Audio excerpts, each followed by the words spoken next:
Good evening, night owls, and welcome to Whisper Crowley. Tonight, I will guide you into a world of darkness, hoping to help you relax and unwind. Perhaps some of you will even drift into a haunting yet soothing sleep. Before we begin, let me know where you're listening from and what time it is for you. And now, we begin.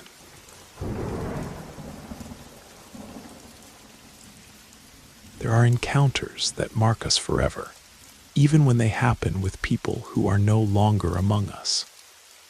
What I'm about to tell changed my relationship with night driving completely. My name is Rodriguez. I'm 42 years old.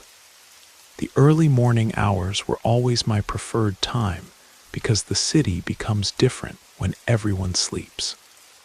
Traffic lights blink alone like ghost lights, and the avenues become dark rivers without movement. The exhaustion of staying up all night is compensated by higher fares. And since passengers usually stay quiet, there's time to think about life. Over time, you learn to recognize the sounds of each place. The hospital has a specific noise, that constant hum that never stops, full of people sighing softly and machines running without pause.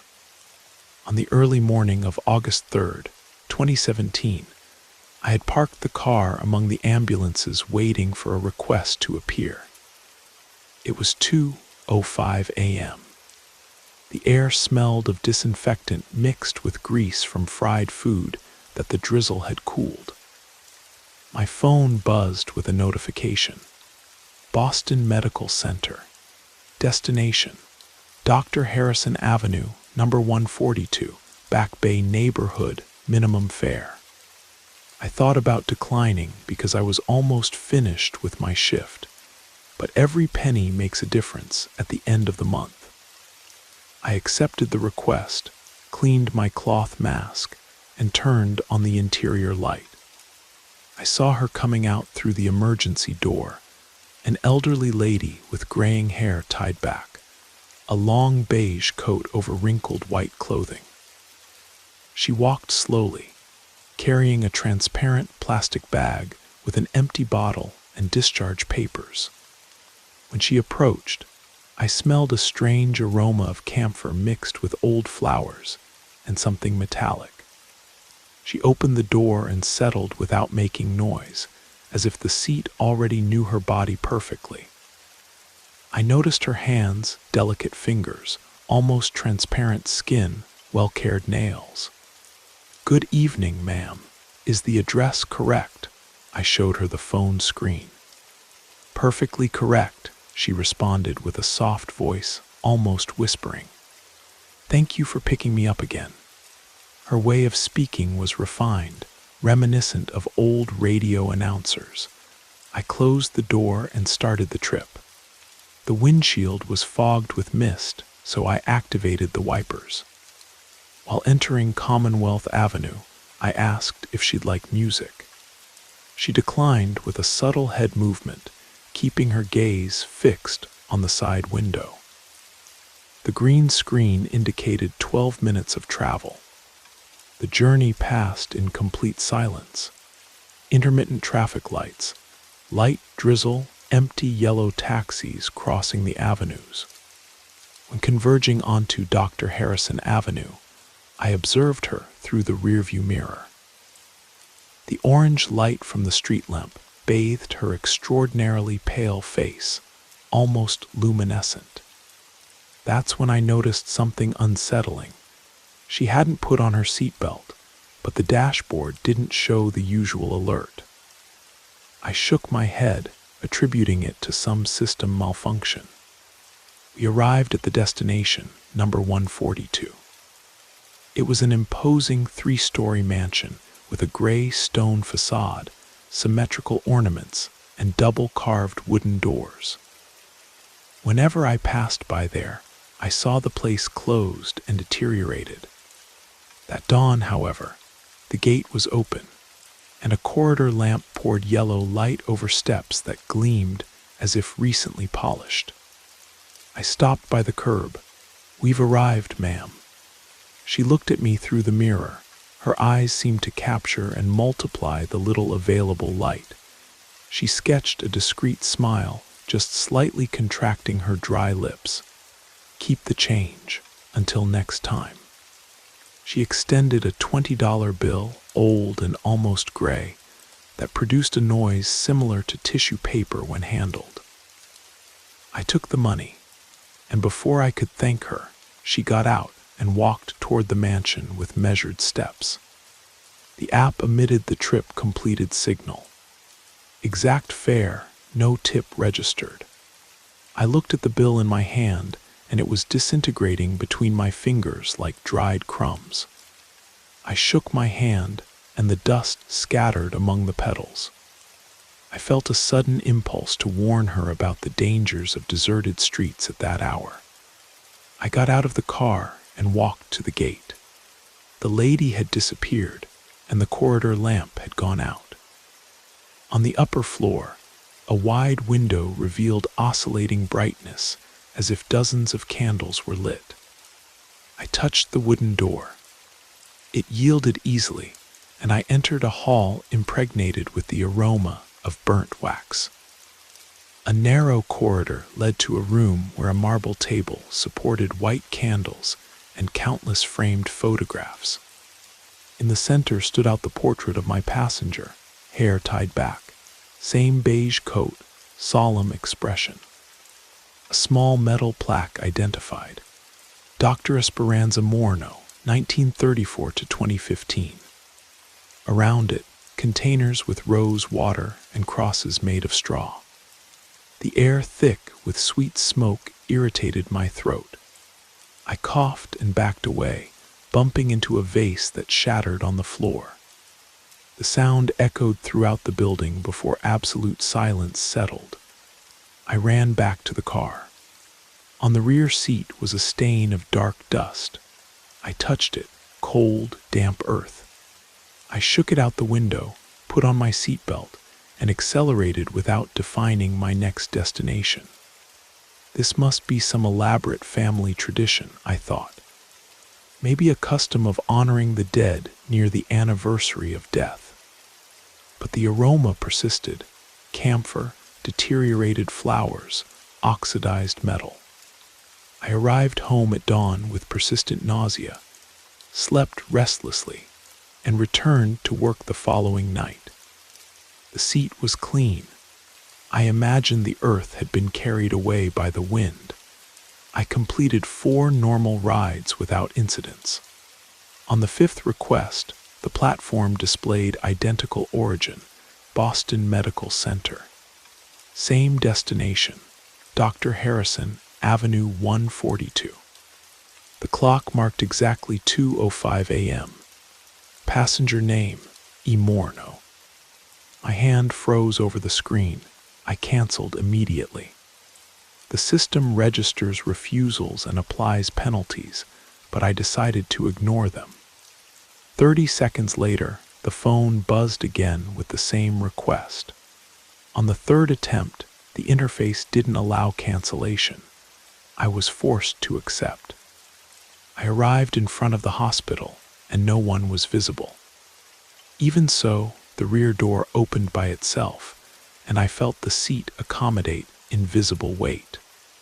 The upholstery sank slightly. The rearview mirror showed only empty fabric, but the aroma returned more intense than before. During the journey, a soft, alien breathing echoed through the cabin, while the dashboard lights oscillated intermittently. At the mansion, the scene repeated: gate open, candles lit on the upper floor. When the vehicle door opened, I turned quickly and glimpsed a translucent silhouette, the outline of a coat dissolving in the shadows.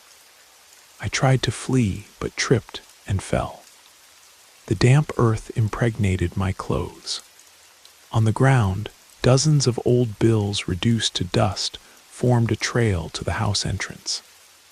Inside, the photographs were now multiple copies of the doctor's portrait, each with eyes seeming to fix on different points in the environment.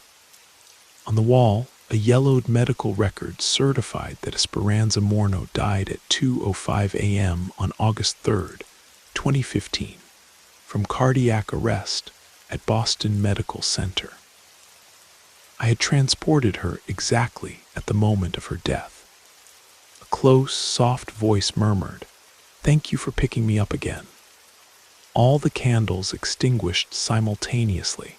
I ran without looking back.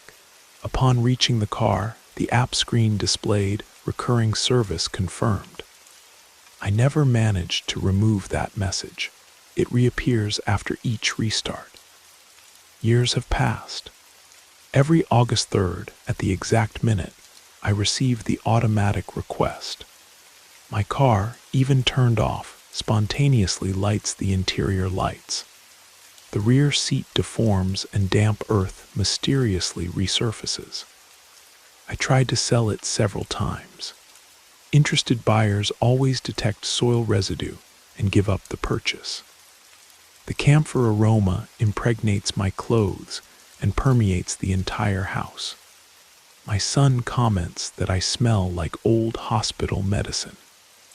Yesterday, I decided to break the pattern.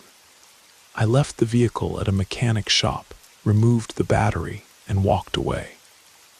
At 2:05 a.m., even with the equipment completely off, I heard a phantom notification. I returned in the morning.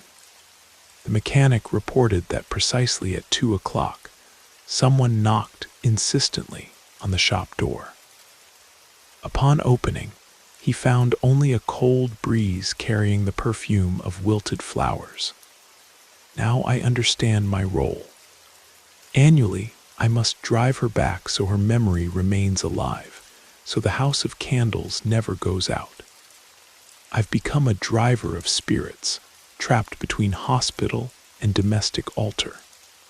If I ever fail in my obligation, perhaps it will be my portrait that appears in a new frame, with a death date marking the same dawn. One day you'll drive in the silent hours and encounter a delicate passenger exuding damp earth under impeccable clothes. If she says, "Thank you for picking me up again," don't question. Just take her to her destination. Regardless of your choices, your vehicle will return impregnated with dust that no cleaning can eliminate. Because certain dead don't seek transport home, but someone who will eternally reproduce their last journey, keeping alive the memory of the path between life and death, while the living forget where their own final journey began.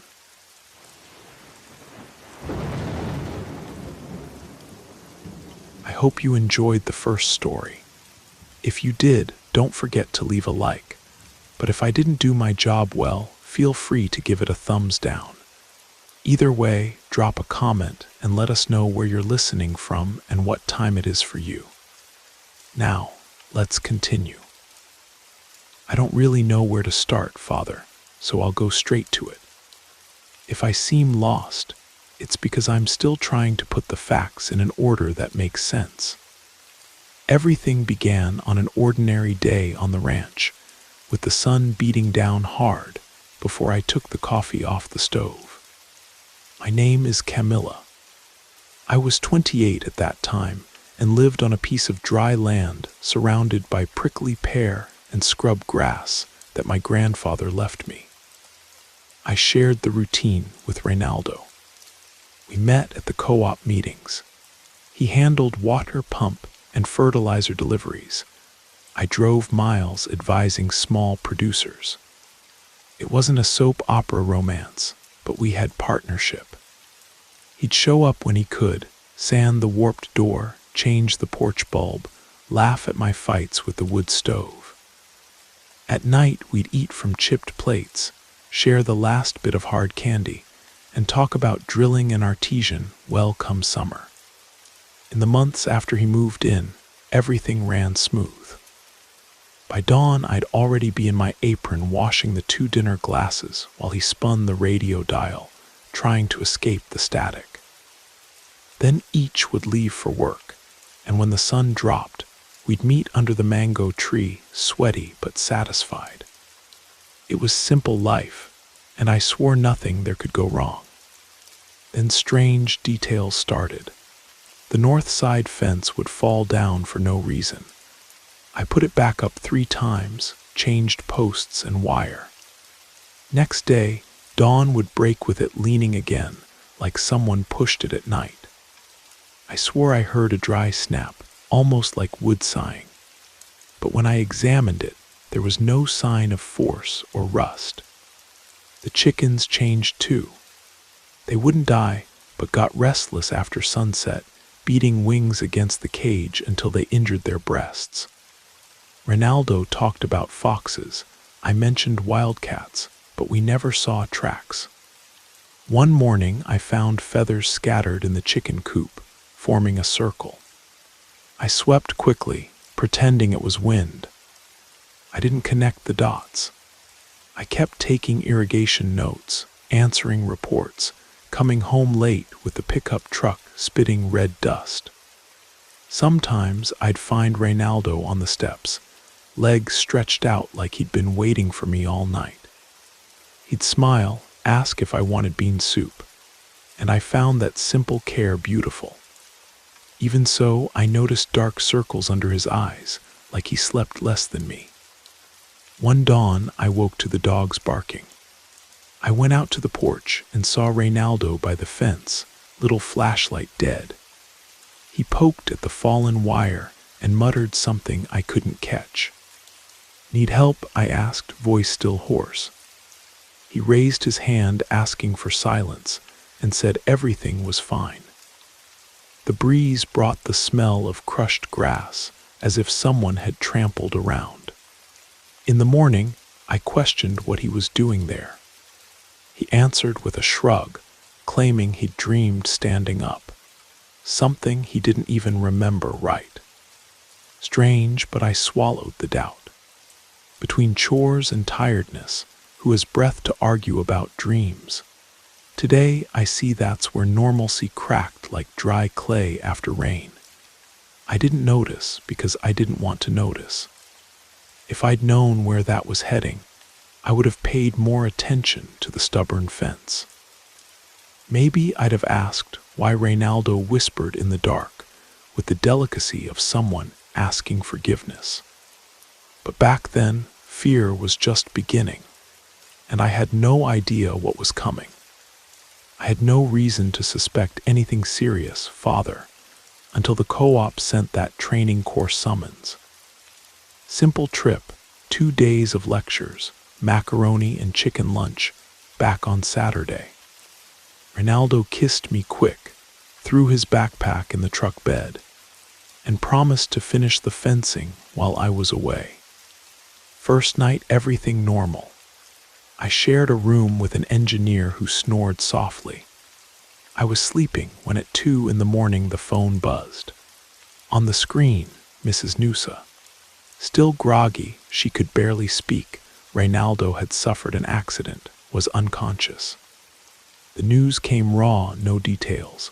I threw on pants, stuffed my feet in boots, ran down the stairs shaking. Got a ride with the van driver to the bus station, caught the first bus, sky still black. I tried calling his sister, nothing. Called Patricia, my sister, asked her to track hospitals. I thought accident, like he'd stay home. I arrived around 9. Cold waiting room, white light on people's faces. Mrs. Noosa explained that Reynaldo was in surgery, might never walk again. I heard it like someone listening to weather forecast. When they mentioned the other passenger, I felt my stomach turn. A cousin said he'd only given her a ride.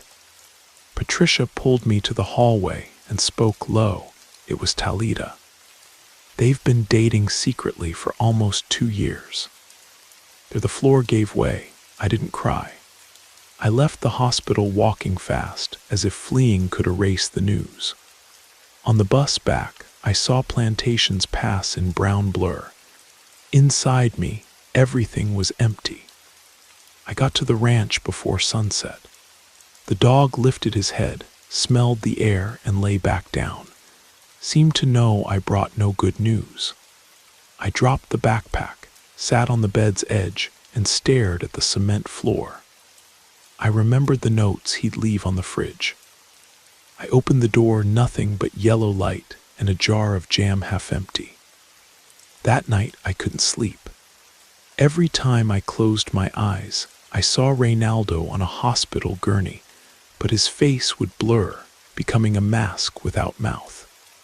I tried to understand where I went wrong. Guilt stuck to my skin like dust after a dry day. The more you rub, the more it spreads. Around 3, I got up for water. While filling the glass from the clay filter, I heard a creak coming from the room where he used to sleep. The house was locked, no wind. I told myself it was wood settling, went back to bed promising to decide everything in the morning. Before leaving the hospital, a nurse had asked for Reynaldo's allergy history. I answered with trembling voice and asked about Talita. She was critical. I left with antiseptic smell stuck to my blouse. At the bus station, I bought weak coffee that went cold while people talked about soccer and corn prices. It was like watching a silent movie from behind glass. The dirt road back jolted at every curve. I turned over memories, looking for clues I'd ignored, deleted messages, different perfume, late arrivals. When I saw the gate, the sky was burnt clay color. I touched the mango tree rough trunk, but felt the yard strange, like someone had invaded my thoughts before I arrived. I collected eggs, chickens quiet. The phone buzzed 3 times with unknown number. I hung up, stored it inside a pot in the cupboard. Any news seemed like poison. At night I heard noises on the porch, maybe wind hitting the gutter, maybe not. I locked doors, checked padlocks, but the feeling of company persisted like low fever. The next day dawned with fine drizzle. While feeding the animals, I saw a hunched figure near the pasture. I blinked, it disappeared. I went back to the kitchen and found the kettle on the floor, mud mixed with ash from the stove. I was starting to realize the house kept secrets that no longer depended on Reynaldo's presence. I went back to believing the worst had passed when I woke on the 3rd day without any call from his family. I swore that was a sign destiny would continue without me. I spent the morning stacking firewood, trying to give my body a rhythm my head couldn't find. But the ranch seemed to breathe backwards. The air smelled of wet earth, but it hadn't rained in weeks. Inside the house, temperature dropped whenever I crossed the hallway. Thing of my imagination, I repeated, but the metallic taste in my mouth wouldn't pass. Late afternoon, I changed the dog's water. As soon as I moved the bucket, a swarm of flies took the surface, forming a thick layer that opened slowly, as if it had its own will. I washed everything with soap and coarse salt. Half-hour later, they were back, stuck to the edge, buzzing low.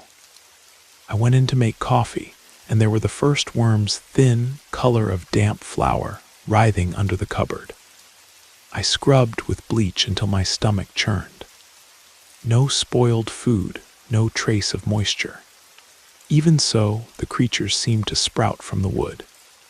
At night, the radio turned on by itself to Reynaldo's favorite station, static, distant voice. I pulled out batteries, unplugged it. The sound continued for a few seconds, but seemed like eternity. My heart beat heavy and slow. I tried to sleep with the lamp on, but it blinked 3 times and burned out. In the dark came a dry cough. On the second fit, I felt rough grains rise from my throat. I ran to the bathroom, spat in the sink pure soot. I stayed staring at the mirror, waiting for some sensible explanation that didn't come. I dozed near dawn and dreamed of Reynaldo sitting on the porch, holding an oxygen tank that never existed. I woke cold and noticed deep marks on the mattress beside me, as if someone had just gotten up. I opened windows and found dead flies piled on the sill. I swept, but something in me understood the house was occupied. I grabbed my grandmother's rosary, not from faith but desperation to have something between my fingers. During the day, I tried to write the co-op report. I read the same line 10 times. Numbers danced. My head throbbed. When I realized it was time for the online meeting, and I hadn't sent attachments, something that never happened. I closed the laptop, unable to think. I went to the shed looking for painkillers and found mud stains on the doorframe, though none of my boots were dirty. The idea of someone prowling at night gave me chills on my neck. I started carrying the key on my belt, as if iron could deter what hunted me. A purple bruise spread across my arm near the shoulder. No blow explained that. I touched lightly. It hurt deep, like I'd been squeezed by thick hands. I felt a chill, but swallowed the panic. Late afternoon, I sat on the threshold to breathe. The chickens were perched in a row, all turned toward the house, too quiet. The dogs that used to bark at any distant motorcycle cowered under the table, whimpering. When the sun set, I heard light steps on the zinc roof. I grabbed the flashlight. The light wavered weak before firming. The noise stopped, leaving silence that weighed on my head. I lay down dressed, boots still on my feet. The clock marked 3:17 when I felt the mattress sink at the height of my feet. The smell of ash filled the room. I held my breath, unable to move until the first rooster crowed toward the night. When everything quieted, I realized my body trembled from inside out, like I'd run miles. I needed help, just didn't know who to ask without seeming crazy. Dawn brought the urgency to seek answers, even if they were the worst ones I feared to hear. Patricia showed up unannounced the next morning, driving our father's old car. She got out with worried face and 2 grocery bags. I must have looked terrible because she hugged me tight without questions. I stayed there, curled against her shoulder, until the smell of burnt coffee reminded us to go inside. While she set the table, I told about the flies, worms, steps on the roof. I spoke low, like the house could hear. When I finished, Patricia opened the laptop and typed, "Spiritual work symptoms." She showed strange articles, people recording videos in dark rooms, lists of signs. Persistent insects, repeated dreams, unexplained fatigue.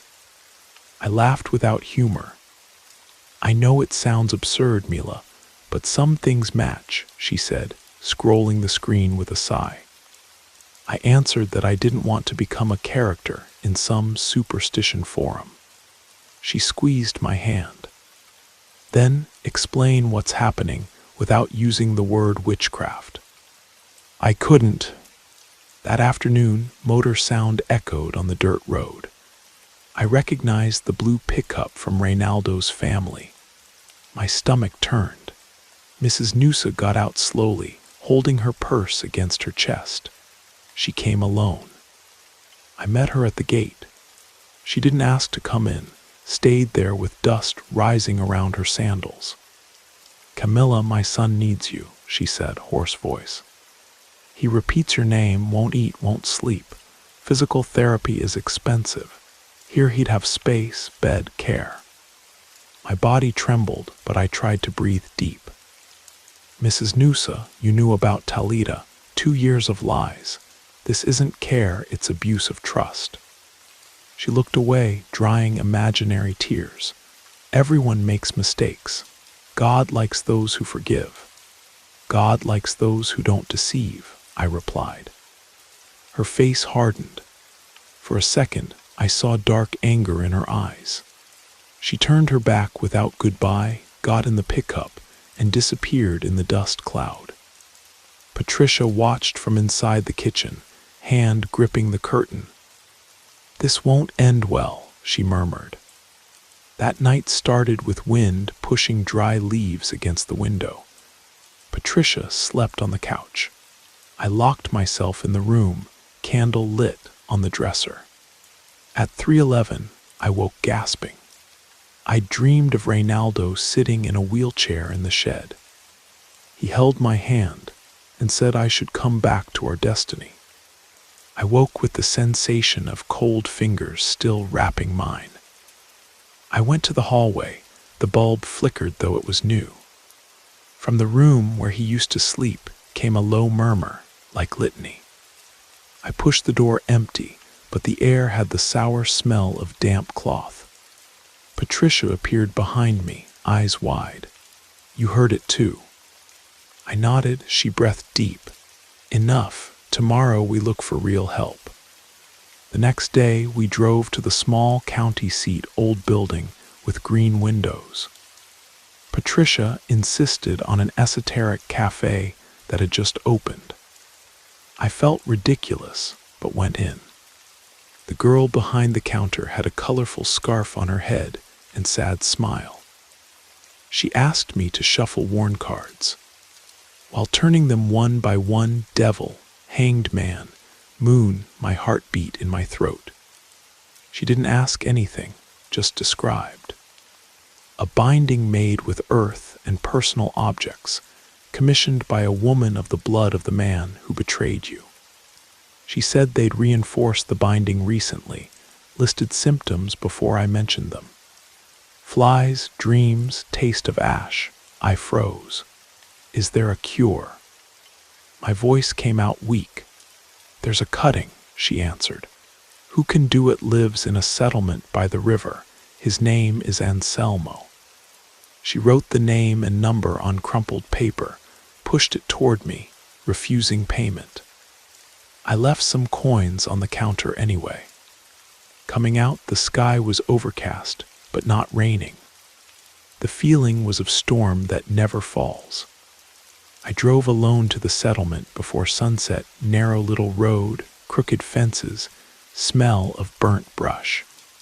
An open gate led to a mud house. Loose chickens, dogs sleeping on the step. Anselmo appeared as if he knew I was coming, thin, short-brimmed hat, eyes of someone who'd seen too much. He didn't ask my name, gestured for me to sit on a rough bench beside the lit fire, even in the heat.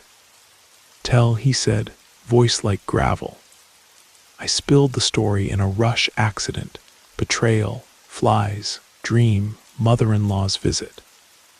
He didn't react, just threw handfuls of herbs in the flame that crackled green. When I finished, he spoke low. "It's binding with burial, heavy soil. Thing that holds flesh and twists thought. Who sent it wants you back, not from love but blood obligation." My stomach turned. "Can it be cut?" He nodded but warned there'd be a price. He explained a ritual with coarse salt, red candle, and dark oil he'd deliver in a bottle. I couldn't talk to anyone that night or turn on the phone. I'd have to repeat an old phrase 3 times before sunrise. He also mentioned possible reactions: wind, sound inside the house, restless animals, sensation of someone sitting beside me. "If you run, you risk it getting worse," he answered without hesitation. I took the bag with the items, paid what he asked. On the way back, the pickup radio turned on by itself, volume at maximum, emitting only static and a female voice that seemed to say my name distorted. I turned it off, took the key from ignition. The sound continued for some seconds, until stopping with a dry crack that made me shiver all over. I got home when the sky was a thin red strip on the horizon. The night was still, silent, as if holding breath to see if I'd do the ritual or give up. I breathed deep, unlocked the door, and lit the oil lamp. It was my turn to show I still belonged to myself. I didn't hesitate long. When I closed the door, I put the bag on the table and separated coarse salt, candle, and the bottle of dark oil. The healer had said to act without hurry or fear. Easy to say when the house seems to breathe behind you. Even trembling, I followed step by step. I swept the room, pushed furniture to the walls, and traced a continuous salt circle. Inside it, I stuck the red candle in a roof tile shard and anointed the wick with oil that stank of burnt charcoal. The phrase was left. I fingered the paper in my pocket, recited the first time nothing. On the second, the oil lamp by the door wavered. On the third, the floorboards vibrated like muffled thunder. The silence that settled seemed to wait for something. I sat in the center, back straight, counting heartbeats. When a cold breath crossed the room, the candle trembled but resisted.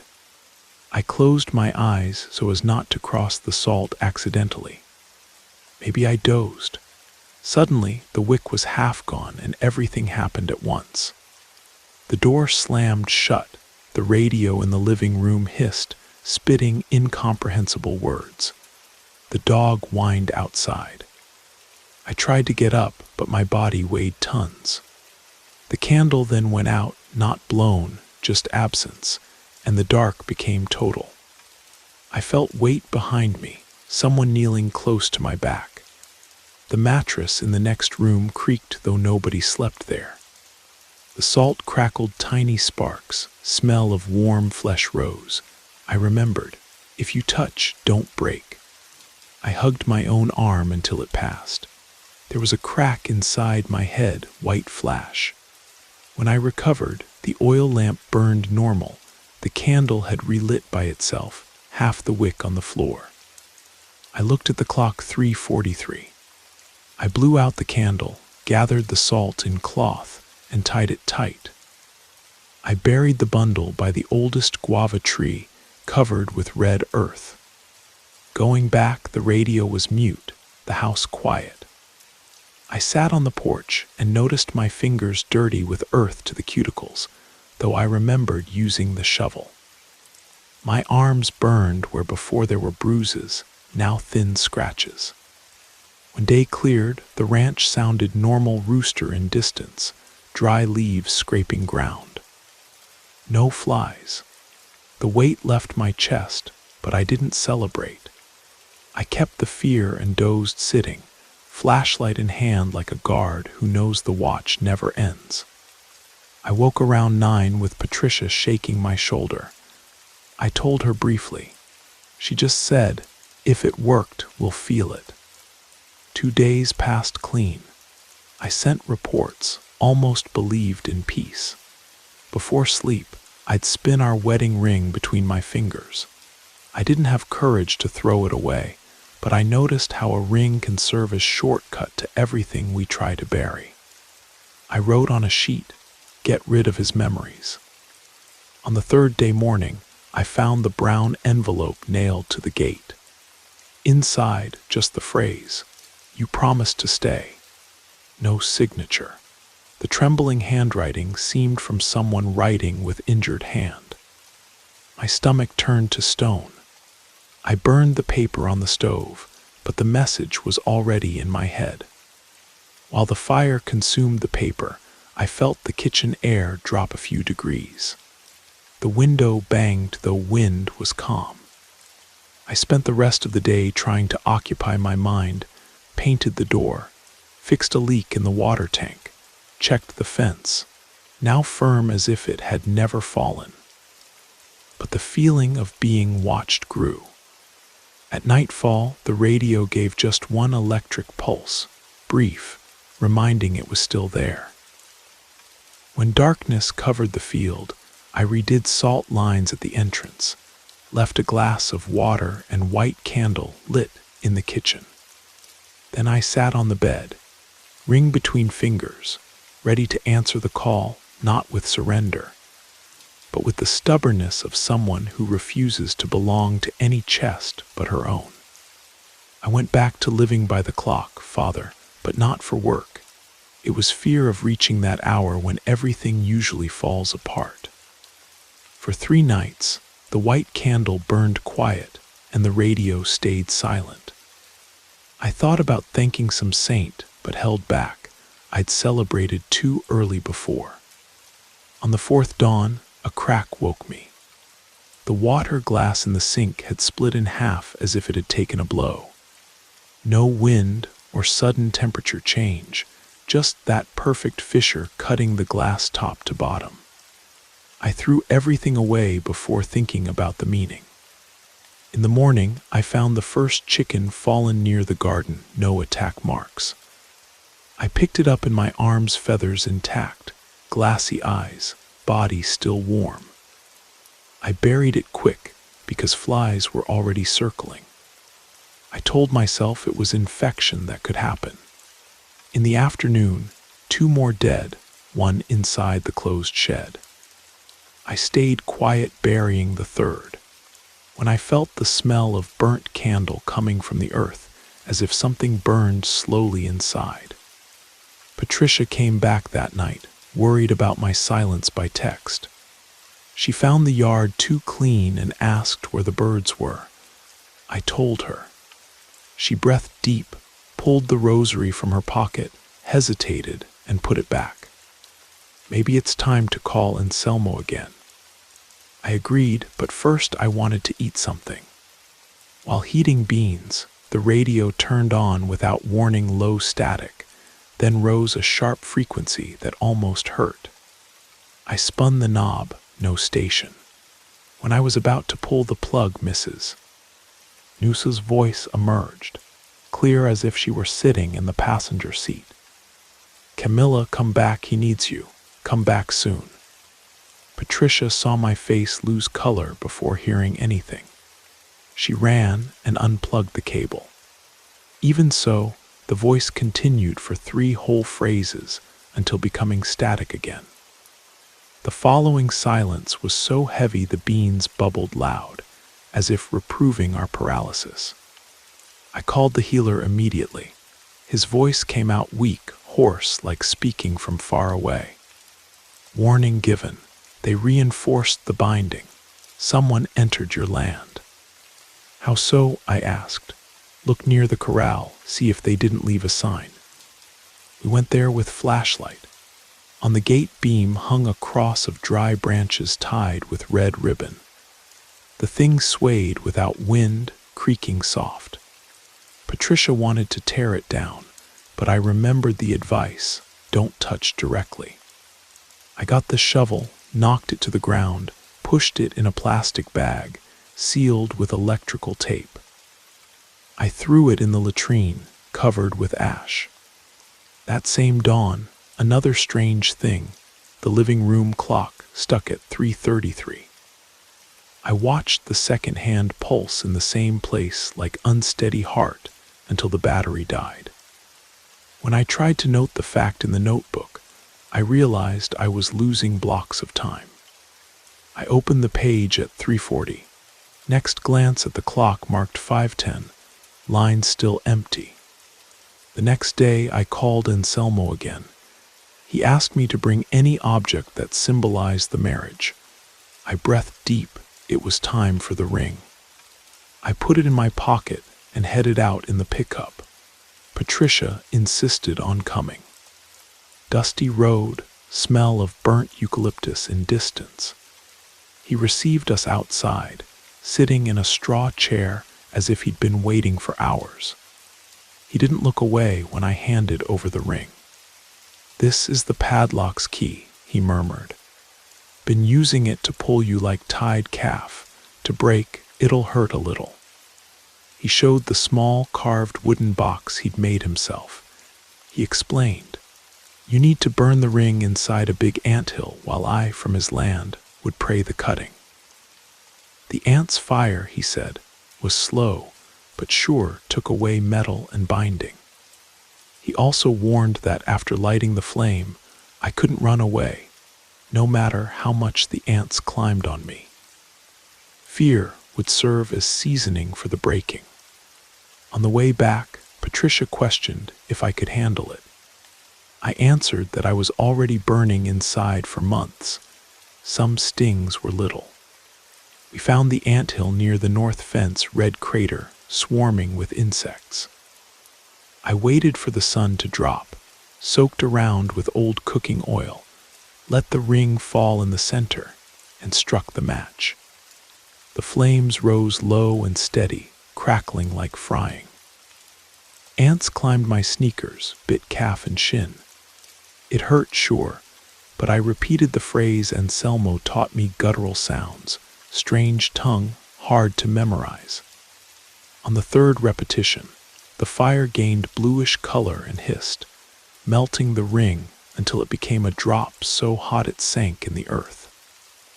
Wind that came right after brought smell of rain, even in dry sky. Pain in the bite seemed like electricity spreading through bones, but something inside me relaxed.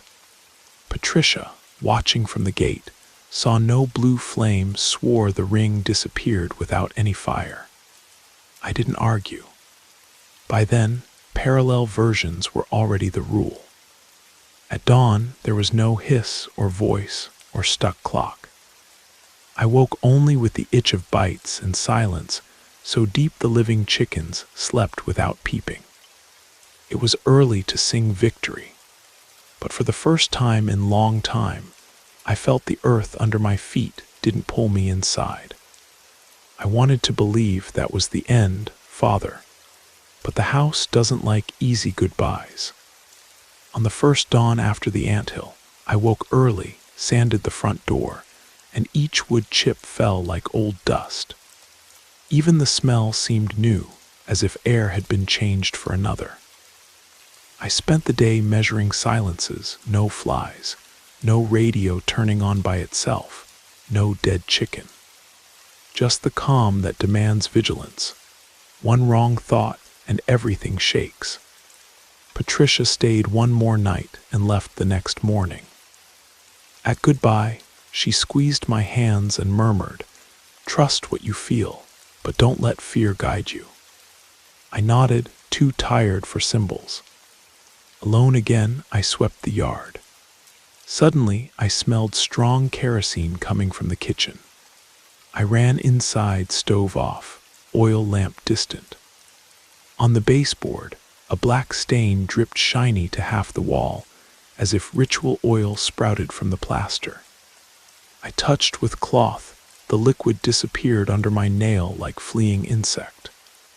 I washed my hand, pretending it was imaginary leak.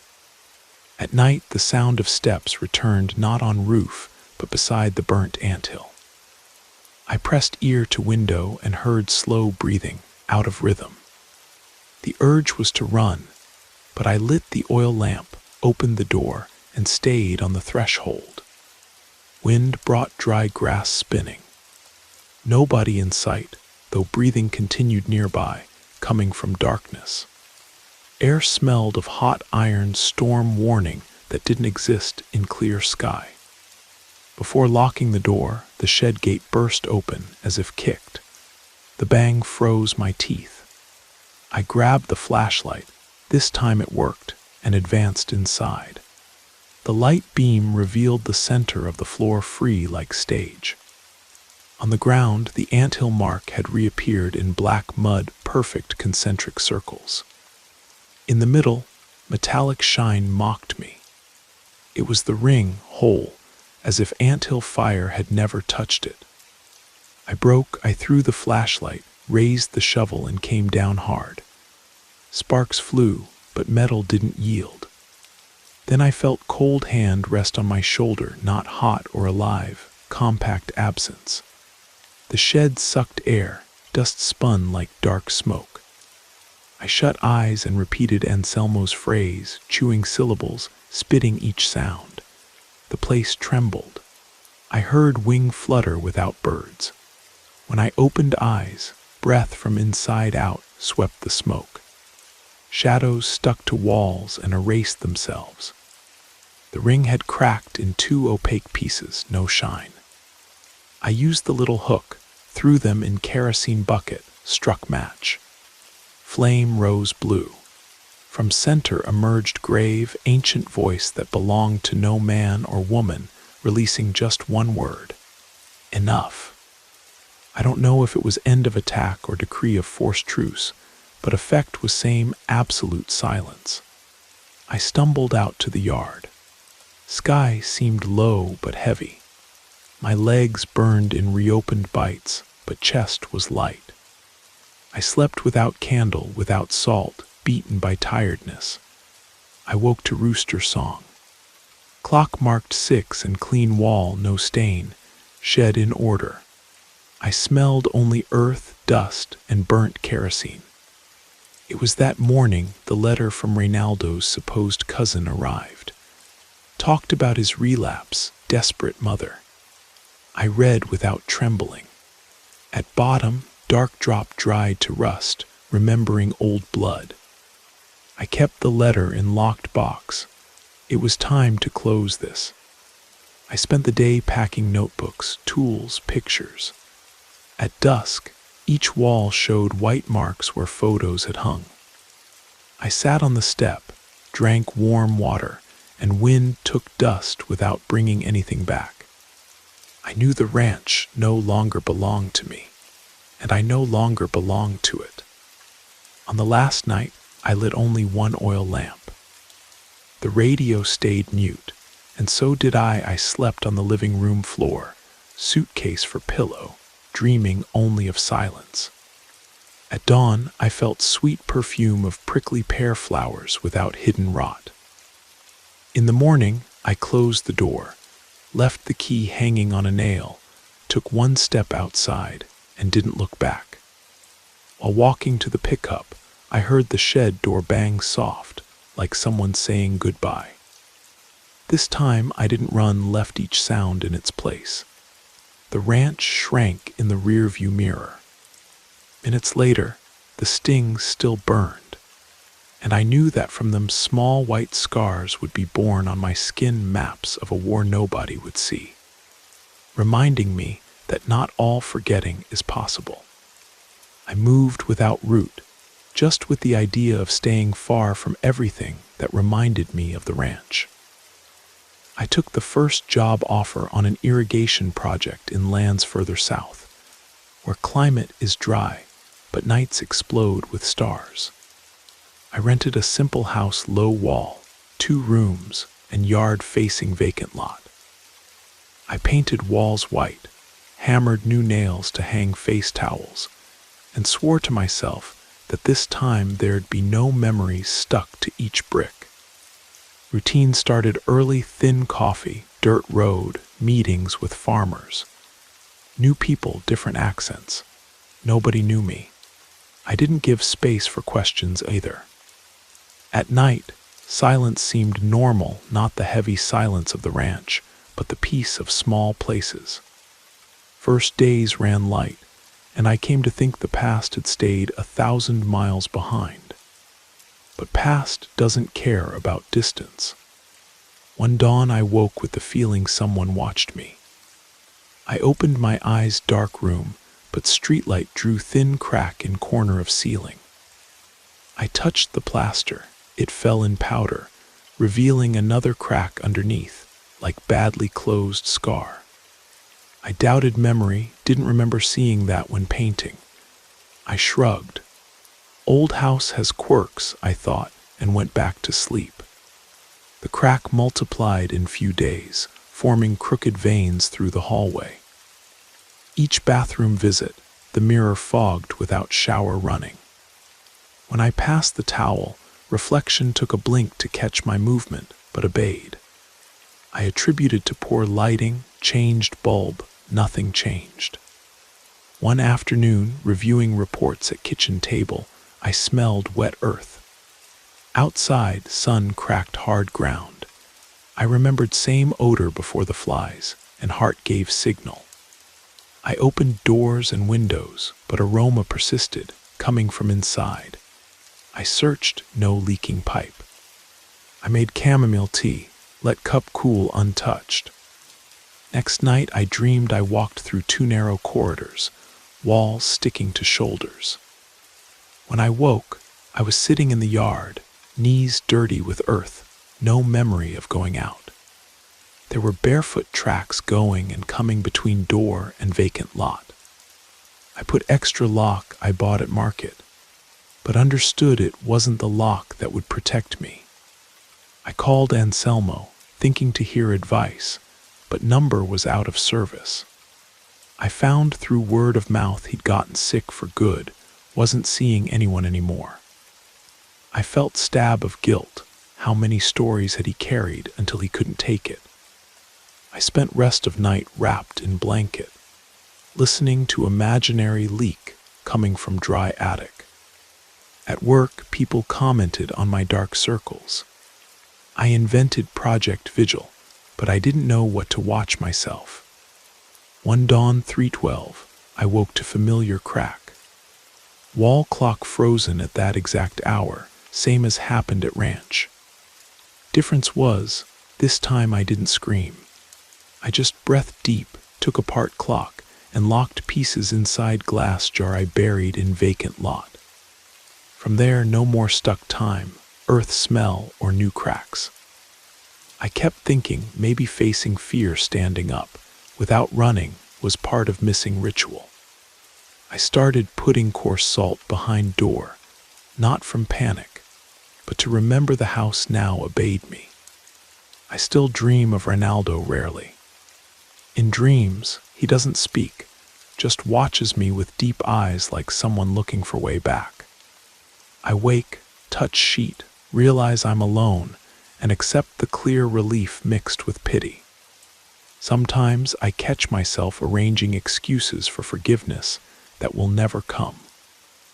Other times I discover anger hidden in corner of mouth.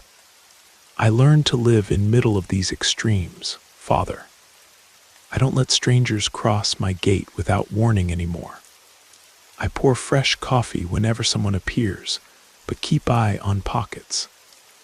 I maintain water gallons and coarse salt near door, as well as rue planted in oil can.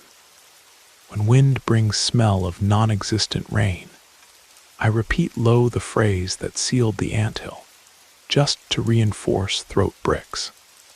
I see no heroism in any of this. It's more self-defense from someone who understood late that not all love is worth sacrifice, and no care justifies binding. If guilt exists, I carry mine. I wanted to believe in easy future, closed eyes to signs that screamed louder than cicadas. I paid price in stings, broken dreams, abandoned houses. Today, and I say this while finishing this account, I know fear doesn't disappear. It learns to speak lower. It's up to me not to let it guide or trap me. Maybe one day I'll paint walls another color, receive visits without strangeness, or trust dawn silence. If it doesn't happen, that's fine. I continue whole enough to measure distances, recognize cracks, and above all, say enough before they tie me again.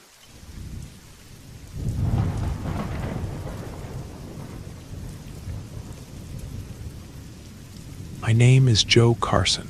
I'm 47 years old, and for over 20 years I've been rolling the highways of this country as a long-haul trucker. I've seen it all on these roads, horrific accidents, storms that seemed like the end of the world, good people and bad people. But what happened to me in the early morning hours of March 15th, 2024, on Highway 287, near the Amarillo Junction in Texas, changed my life forever. I was heading back from Dallas to Denver with a load of construction materials. Nothing unusual, just a routine run I'd been making at least twice a month for years. I knew every curve, every truck stop on that stretch of highway like the back of my hand. Highway 287 was practically my second home, you could say. I left Dallas around 10:30 at night after a long stop for dinner and some rest. The deadline was tight. I had to deliver the load by 2 in the afternoon the next day, so I couldn't afford to sleep much along the way. It was a Tuesday night, light traffic on the road, just the way I liked it. Fewer passenger cars getting in the way, fewer speed traps, fewer headaches. What caught my attention right away was the fog. It's not common to have fog that thick at that time of year in Texas, especially in March, which is usually pretty dry. But there it was, clinging to the asphalt like a white blanket, forcing me to slow down and keep my headlights on low beam, so they wouldn't reflect back in my face.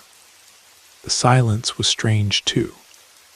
Even with the rumble of my Peterbilt's engine, it seemed like the world around me was quieter than normal. The radio was at its usual volume, playing those country songs that help fight off drowsiness. But even so, there was something different in the air.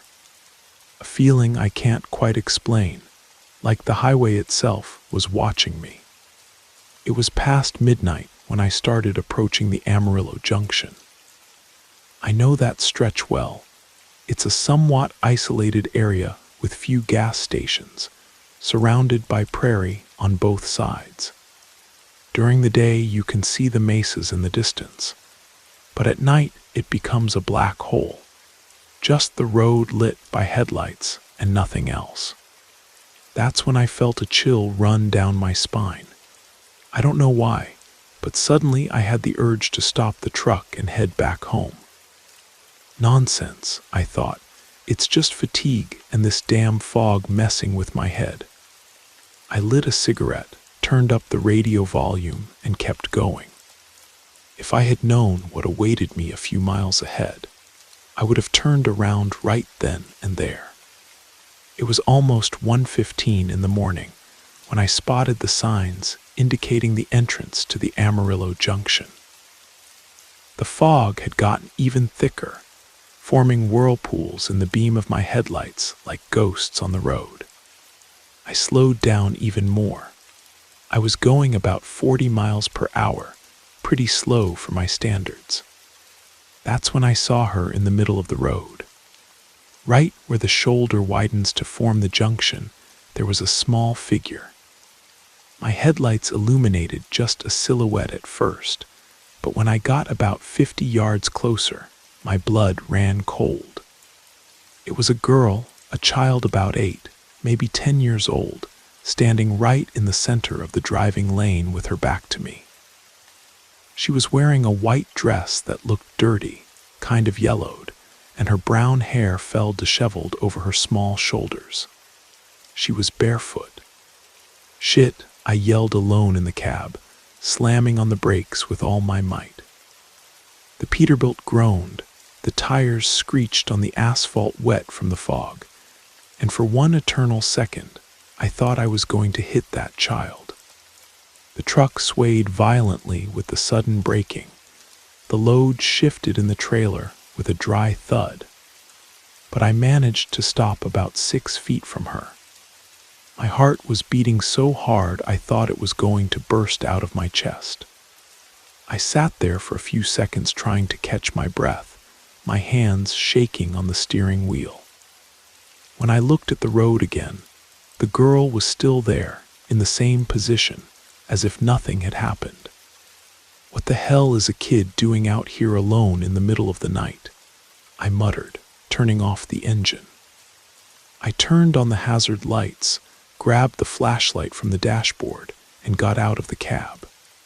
The silence was absolute, just the sound of the engine cooling down and my footsteps on the asphalt. The fog was so thick I could barely see beyond the 15 feet illuminated by my headlights. "Hey there, little one," I called out, walking toward her. "Are you okay? Where are your parents?" The girl didn't move. She didn't turn her head, didn't answer, didn't do anything. She just stood there, motionless as a statue. "Hey," I insisted, getting closer. Are you hurt? Do you need help? That's when I got close enough to her that something very strange happened. The girl simply wasn't there anymore. She didn't run, didn't hide, didn't disappear behind a car or sign. She just didn't exist anymore in the place where she had been 2 seconds before. I stopped in the exact place where she should have been, pointing the flashlight in all directions, my heart racing for a completely different reason now. I searched the road, the shoulder, looked for footprints on the wet ground. Nothing. This isn't possible, I whispered to myself, my voice trembling. I stood there in the middle of the road for about 10 minutes, pointing the flashlight everywhere, looking for any sign that the girl had really existed. I walked to the shoulder, looked behind the road signs, searched the low prairie bushes, called out several times. Little girl, where are you? If you're hiding, you can come out. I won't hurt you. Only the echo of my own voice came back, muffled by the fog. Not even the crickets were chirping. It was like the whole world had stopped to watch me make a fool of myself on that deserted highway. I went back to the exact spot where she had been standing. I crouched down, looked for footprints on the asphalt wet from condensation. Nothing.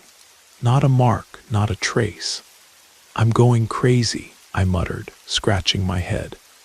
20 years on the road, and now I'm starting to see things. I tried calling the Texas Highway Patrol. I got my cell phone, but there was no signal at all, not even one bar. Strange, because I always got signal there at the junction. I tried the CB radio, but only static came through, as if all communication with the outside world had been cut off. The fog started getting even thicker, wrapping around the truck like a cocoon.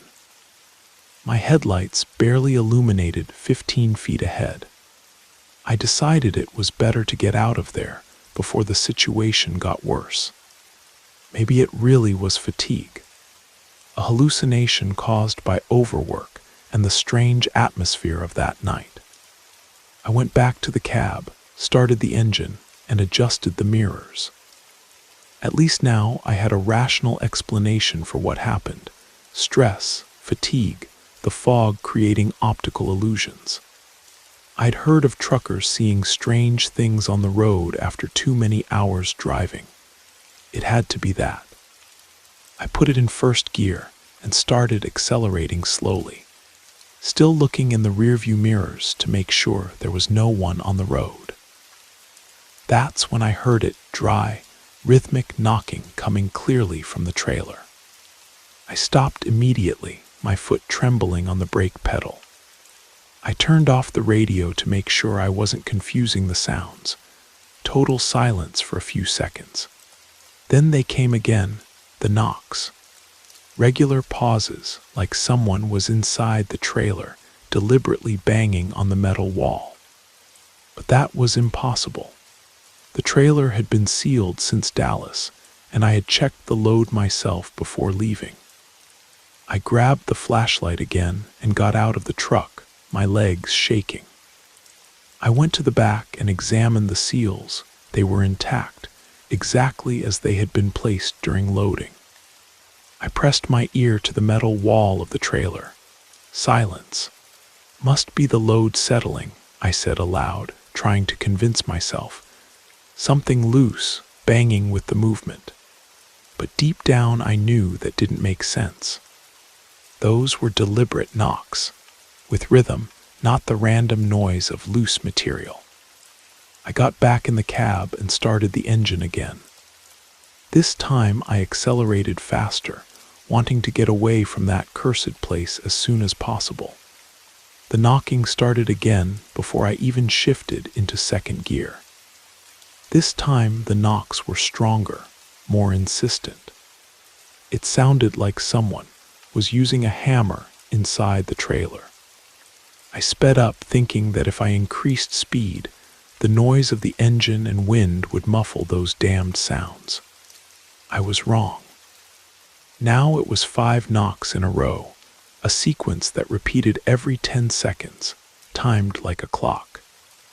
My hand was sweating on the steering wheel, and I couldn't stop looking in the rearview mirror, as if I was going to see something moving in the trailer. What the hell is happening? I muttered to myself, accelerating more. I was already going 50 miles per hour, well above what was safe in that fog, but I needed to get out of there. I stopped again about 3 miles ahead on a straight stretch of highway. This time I got out with more determination. If there was someone in my trailer, I was going to find out. I got the seal keys and started opening them one by one, my hands shaking. The first seal broke with a dry snap. I stopped and listened, total silence. I broke the second, then the third. When I opened the rear door of the trailer, I pointed the flashlight inside. There was my construction load cement bags, steel bars, boxes of tiles, everything organized and tied down with ropes, exactly as it had left Dallas. I climbed inside the trailer and started checking every corner, moving some smaller boxes, looking for any space where someone could be hiding. Nothing. There wasn't enough space for a child to hide among the materials. I knocked on the trailer walls with my knuckles, testing if there was any sound that might indicate a secret compartment. Normal metallic sound, absolutely nothing that could explain those knocks. I really am going crazy, I said aloud, more to hear myself talk than anything else. I closed the trailer, put on new seals that I always carry as spares, and got back in the cab. Maybe it really was paranoia, the stress of the situation. Maybe some cement bags were loose and banging on the wall with the truck's movement, creating that rhythmic sound. I started the engine and began driving again. For a few minutes, just the familiar rumble of the Peterbilt and the sound of tires on asphalt. I even relaxed a little, thinking the worst was over. That's when I heard the laughter. A child's giggle, high-pitched and crystal clear, coming clearly from the trailer. A happy laugh, like a child playing, but it gave me more chills than any scream of terror would have. I stopped the truck so abruptly, I almost flipped it.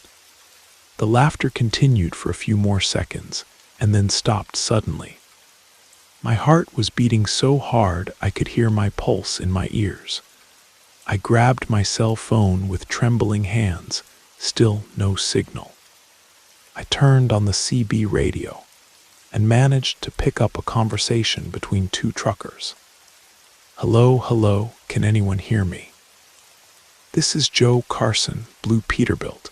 I'm at mile marker 78 on Highway 287 northbound. I need help." Silence on the radio.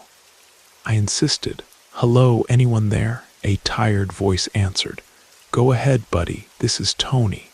What's the problem?" I answered with a trembling voice. "Man, you're not going to believe this, but I'm hearing strange noises in my trailer. Knocking, laughter. I already checked the load and everything's normal." "Did you pass through the Amarillo Junction a little while ago?" Tony asked. "Yeah, I passed there about an hour ago. Everything was normal. You okay, brother? Haven't been too long without sleep." I admitted, "I don't know anymore." He advised, "Look, there's a Shell station about 9 miles ahead. Stop there, get some coffee, and rest a bit. Sometimes the road plays tricks on us." I turned off the radio and kept driving slower now. The gas station, yes, that was a good idea. With other people around, maybe these sounds would stop.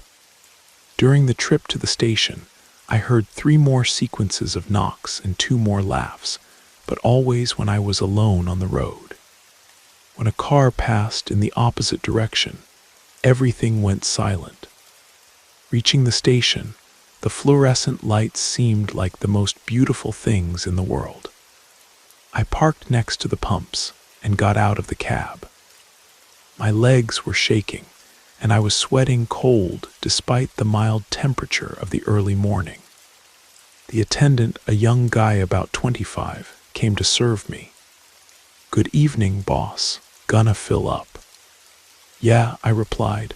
"Listen, something." I hesitated, not knowing how to ask without seeming crazy. "Have you heard of any missing children around here? A little girl." He frowned. "Missing child, not that I know of." "Why?" I changed the subject. "Never mind, just forget it." While he filled up the truck, I went to the trailer. Absolute silence. I pressed my ear to the metal wall, nothing, as if those sounds had never existed. But I knew I had heard them. I knew it was real. After the attendant finished filling up, I went to the station's diner. I needed strong coffee, and a few minutes away from that cursed truck. The hot caffeine going down my throat brought some normalcy back. I sat at a plastic table and kept looking through the window at my Peterbilt parked outside. For a few minutes, everything seemed normal again. Just a tired trucker having coffee on any given night. I didn't want to go back to that truck. Every fiber of my being told me to stay there, wait for dawn, maybe even call another driver to take my load. But delays weren't my thing. In 20 years on the road, I had never missed a deadline, and I wasn't going to let a nervous breakdown ruin my reputation.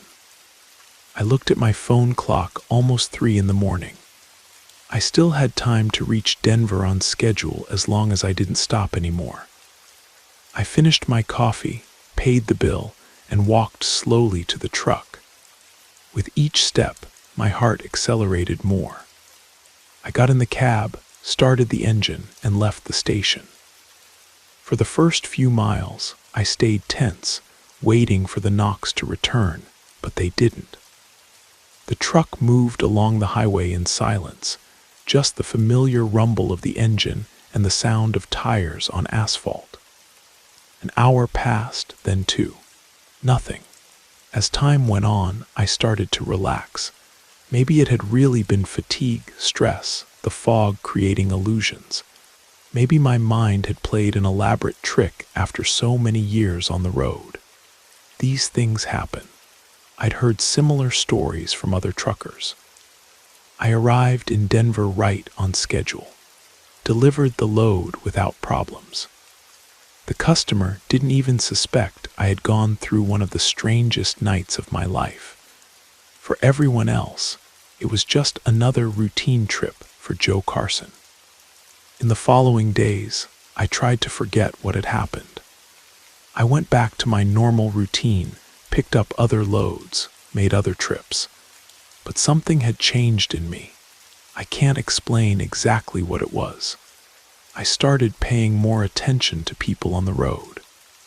When I saw someone stranded on the shoulder, I always slowed down to see if they needed help. If I saw a child alone, I stopped immediately. I couldn't just drive by anymore. A week later, I was on a highway in rural Colorado when I saw a broken-down car on the shoulder. It was a family, father, mother, and a small child. I stopped to help, something I might not have done as readily before. I ended up taking them to the nearest town. The father thanked me several times and said, "Thank you, Joe. You saved our day. There are so many people who don't stop to help anymore." At that moment, I felt a strange sensation, as if I had done something very important, something I should have been doing for a long time. I never passed through the Amarillo Junction again. I changed my route to Colorado. I prefer taking Interstate 25 north, even though it's a bit longer. I can't explain why, but I can't imagine driving through that stretch again. Sometimes when I'm driving at night, I still think about that night. About the girl in the white dress, the knocking, the laughter. Was it real? Was it all a product of my tired imagination? I'll never know for sure, and deep down, I think it doesn't matter. What matters is that since that night, I changed. I became the kind of trucker who always stops to help, the kind who doesn't leave anyone alone on the road, the kind who looks people in the eyes and asks if everything's okay. Maybe it was coincidence. Maybe it was just fatigue making me rethink my life. Or maybe it was something more, something I can't explain with words. I don't know if you'll believe this story. I myself sometimes doubt whether it all really happened or if it was a very real dream. But one thing I know, that night transformed me into a better person. And if someday you're driving at night and see someone needing help on the road, always stop. Always stop. Because regardless of what happened to me being real or not, helping people is always the right thing to do. That's my story. Make of it what you will.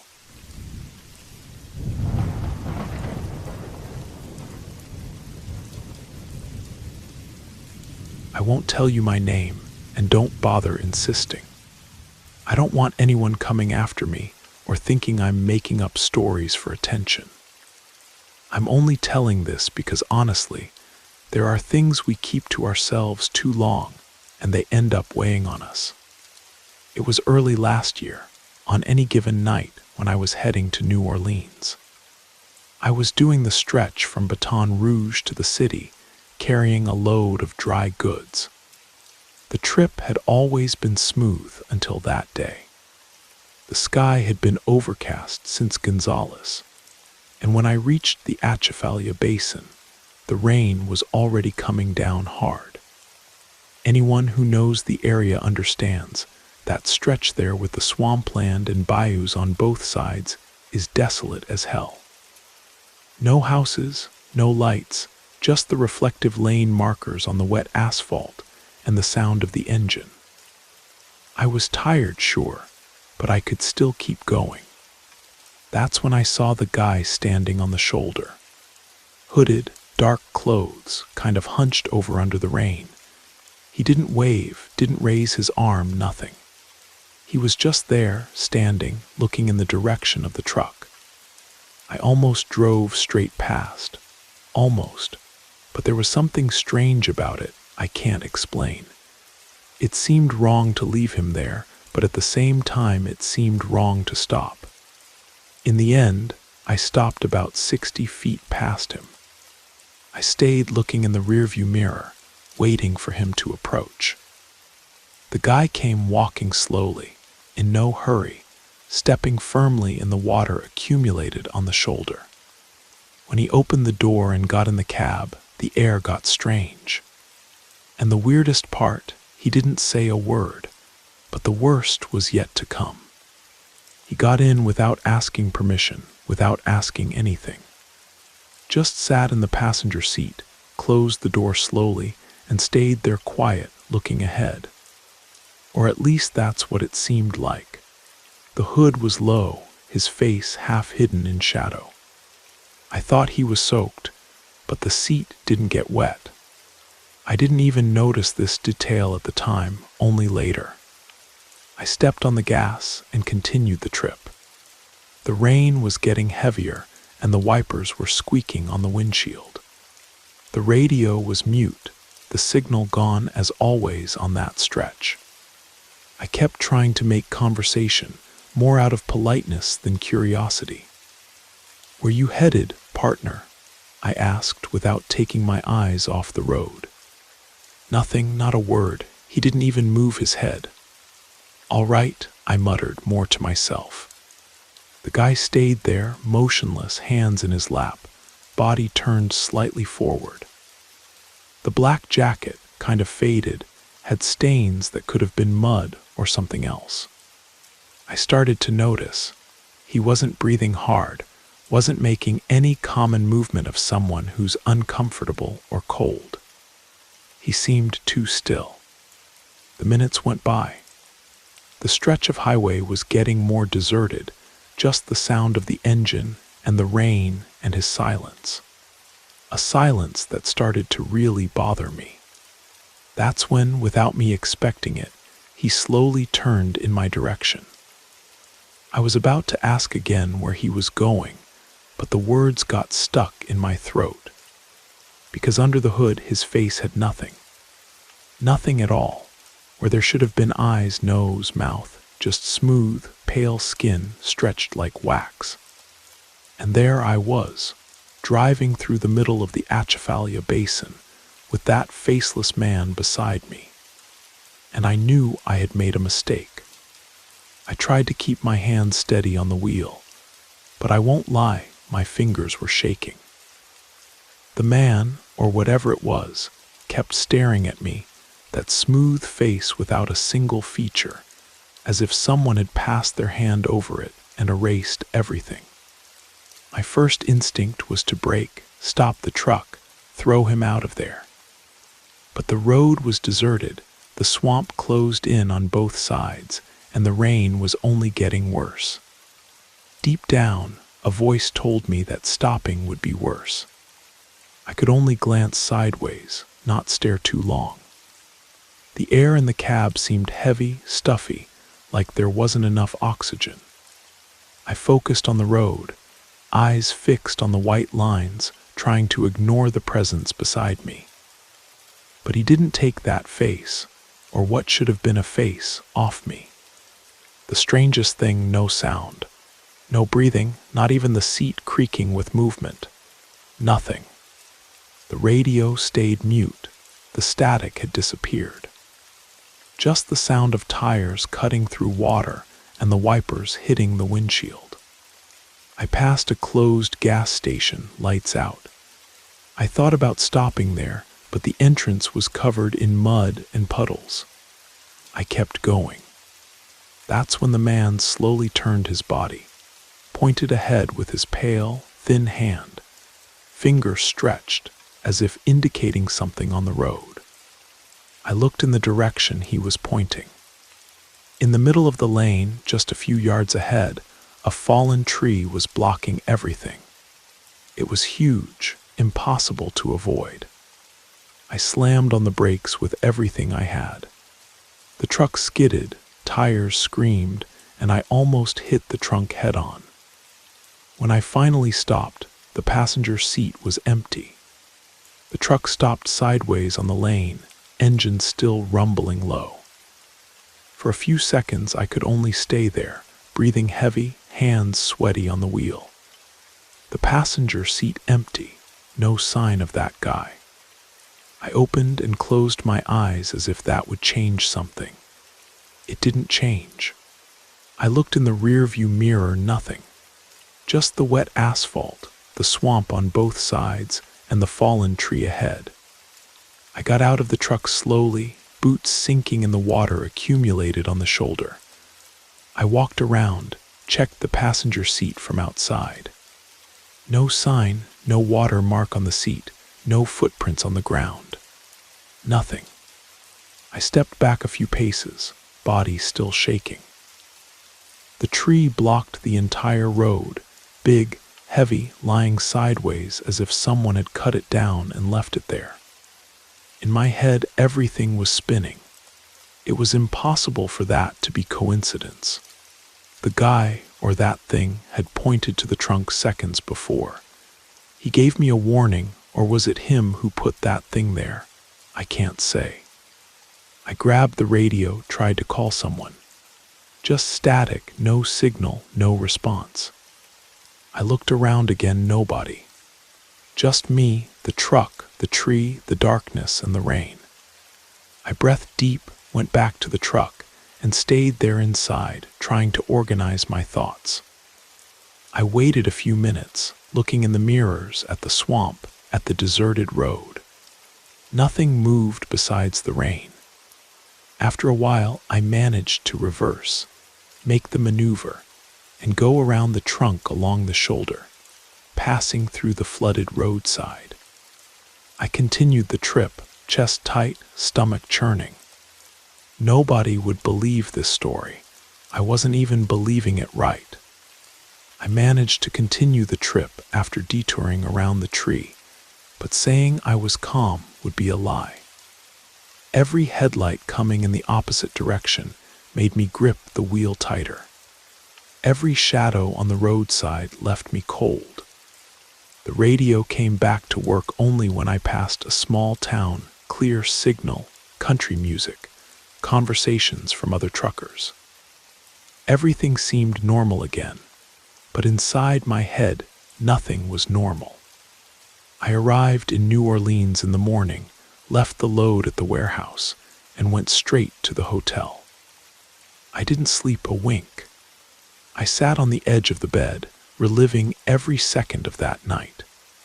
I told the story to some road colleagues in passing, of course. Nobody took it seriously. They say the Atchafalaya Basin has a reputation for being haunted.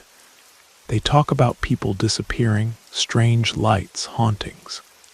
But when it's with you, when you see it, it's different.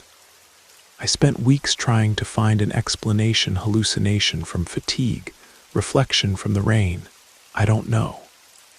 But what bothers me most is the detail, the fallen trunk. The man, or whatever it was, pointed to the spot. If I hadn't stopped, I could have crashed right there. It might sound crazy, but deep down, he saved me. Only the way he disappeared, the face, or the lack of one, I'll never forget that. After that trip, I avoided that stretch. I take another route, longer, safer, at least in my head. Some people say that road at night is just normal danger, robbery, accident, animal crossing. I agree, but there are things that aren't in the statistics. They're in the darkness, in the swamp, in the corners where the asphalt seems to have no end. And if one day you come across someone standing on the shoulder, think twice before stopping.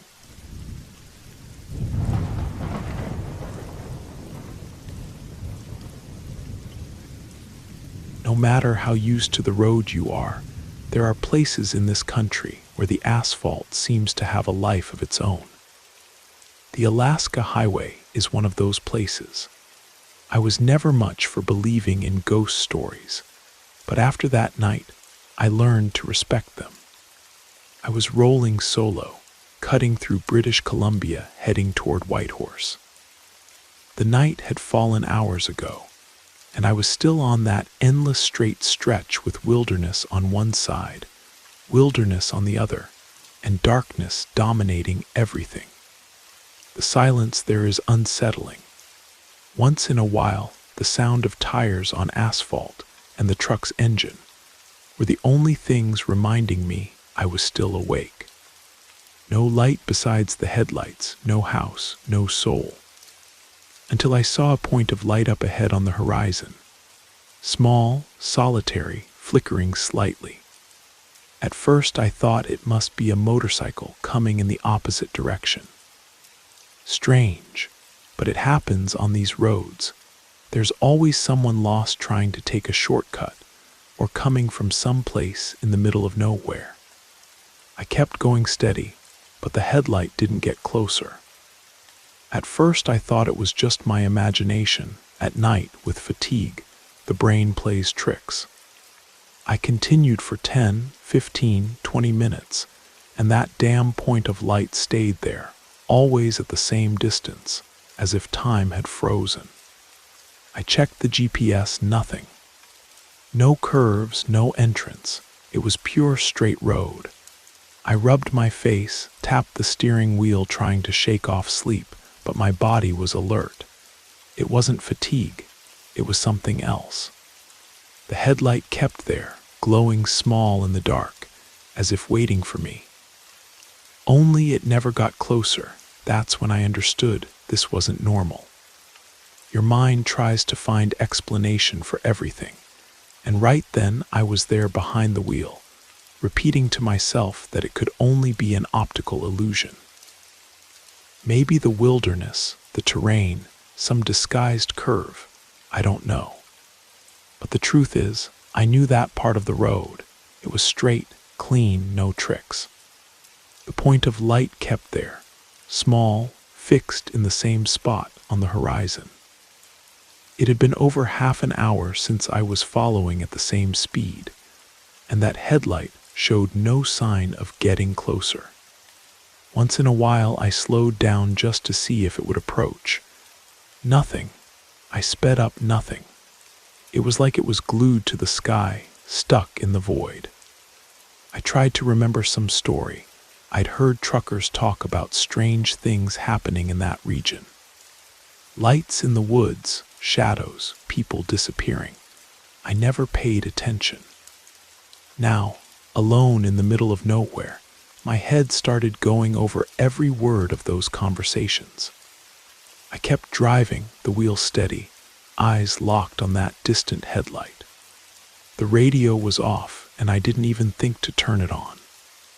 The silence was heavy, only broken by the engine and the sound of tires passing over the wet road. Because even without rain, the asphalt there always seems damp. The air is thick, stuffy, and that night was no different. Once in a while I thought the point of light trembled a little, like a candle wavering in the dark, but it never left its place. It never approached, never disappeared. And the more time passed, the more that light seemed wrong.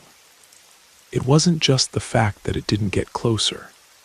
It was like it was stuck there, waiting for me, as if that point of light was calculating, waiting for the right moment. The truck's engine rumbled, the asphalt passed underneath, but time seemed stuck in that instant. I knew that wasn't a motorcycle, wasn't a car, wasn't people, and I wasn't alone on that road. I was already getting my head scrambled on that endless strait of the Alaska Highway, the headlight up ahead stuck on the horizon, following me for I don't know how long. Nothing approached, nothing changed. That's when I noticed something different in the rearview mirror. A glow appeared, small, distant. At first I thought it might be another vehicle coming behind, which would even make sense. Maybe someone making the same route, some car or truck more delayed. I adjusted in the seat, looked again. But the glow stayed the same way, a single light, weak, like it was from a motorcycle, just like the one in front. Suddenly the truck started to fail. The engine lost power, gave some coughs. I felt the pedal get heavy. The dashboard blinked a few times. My stomach went cold. That road wasn't a place to be stranded. If the truck died, I was in the middle of nowhere, no signal, no resource. I decided to stop on the shoulder. Better to park safely than force the engine and end up in the middle of the lane. I took the truck slowly to the side, the headlights illuminating the wet woods at the roadside. The engine coughed one more time and died. I turned everything off and leaned back in the seat, breathing deep. The light up ahead stayed in the same place, small, trembling in the dark. I looked in the rearview mirror again. The other light was also stopped, neither getting closer nor moving away, just like the one in front. 2 points of light, one waiting for me ahead, another parked behind, like guards on that endless road. I tried to start the truck again. Turned the key, nothing. Not even a sign from the engine. The silence inside the cab seemed to weigh on my chest. The windshield started fogging up, the humidity from the woods entering slowly. I knew I'd have to get out to check, and that's when things started getting really bad. I stayed there for a few minutes, stopped inside the cab, looking at the 2 lights, the one ahead motionless on the horizon, the one behind stuck in the rearview mirror, both the same, as if time had frozen on that road. The truck's engine didn't respond, not a sign of life. I breathed deep, grabbed the flashlight I always keep beside the seat, and opened the door slowly. The air outside came heavy, stuffy, with that smell of wet woods and mud. The sole of my boot sank into the damp ground when I got down. The headlight still illuminated the shoulder. I walked slowly to the side of the cab, ready to open the hood. That's when I noticed the marks on the ground. At first I thought they were my footprints, but they didn't match. The marks were small, barefoot human, but the detail that froze me was the mud mixed with dark stains. Blood. I crouched down to look better. The footprints went back and forth, circling the truck, as if someone had walked around the vehicle more than once, walking in the mud, leaving the trail. I got up slowly, heart racing. I looked at the road to the sides of the closed woods. No sound, no movement, just the darkness and the two stopped lights. I passed the flashlight over the ground, following the footprints. They disappeared into the woods, but the trail of blood and mud was clear. I shivered. I hadn't heard anyone approach, hadn't seen anyone, and worst of all, there was only one entrance and one exit on that road. If someone was there, they hadn't come walking down the lane. The lights stayed where they were, unchanged, as if everything was part of a strange game. The truth is, at that moment, I understood how vulnerable I was. But it still wasn't the end of that night. I went back inside the truck quickly, chest tight, breathing short. Just closing the door made me feel a little safer. The cab, small, warm, with that smell of plastic, diesel, and road, seemed, for an instant, like the only corner of the world where I had control. But the two lights were still there. The one ahead stopped on the horizon, glowing weak, the one behind motionless in the rearview mirror. The bloody footprint marks outside were still fresh in my head. I pressed the key in the ignition, closed my eyes for a second, and turned it. The engine coughed, choked, then caught.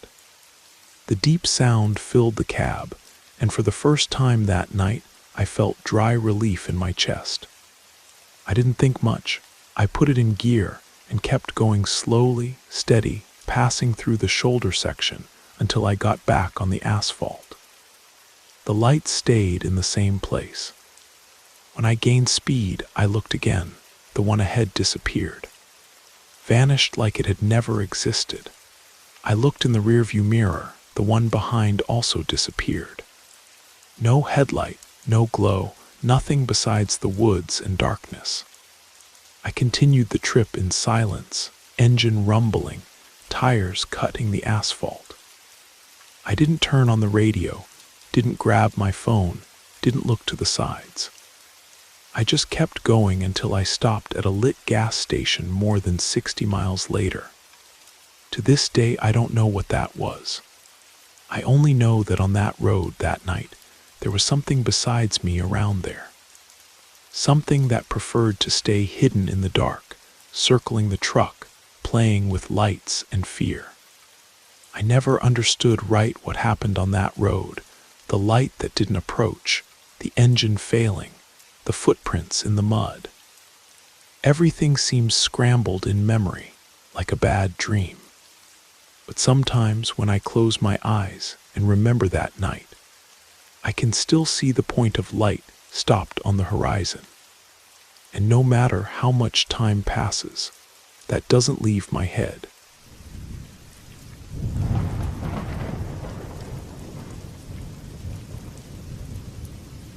There are things we experience and spend the rest of our lives trying to understand. Even today, I don't know if what happened was real or just some delusion of a tired head mixed with fear and the heat of the road. My name is Ray. I'm 47 years old, and I've spent over 20 of those years rolling around the country on trucks. Nevada, Utah, Colorado. I know these parts like the palm of my hand.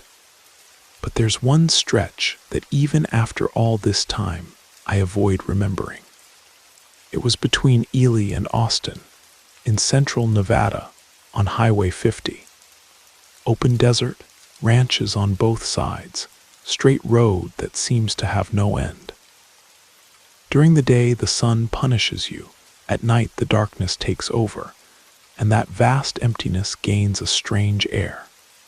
The barbed wire fence disappears in the dark, and the truck's lights are the only living thing in that big world. It was late afternoon when I left Ely, the sky already pulling toward orange, heat still strong. The load was easy, the truck responding well. I planned to drive to Austin before stopping, but anyone who knows understands that stretch, after the sun goes away, becomes another world. No streetlights, cell signal disappears, and the road seems bigger than it is. The night had already turned when I saw the man standing on the shoulder. Backpack on his shoulders, beard unshaven, clothes worn by time. He raised his arm asking for a ride, calm way, almost without hope. In that loneliness of the desert, ignoring someone like that weighs on the conscience. I stopped the truck a few yards ahead. The man came walking slowly, body kind of bent, dragging step.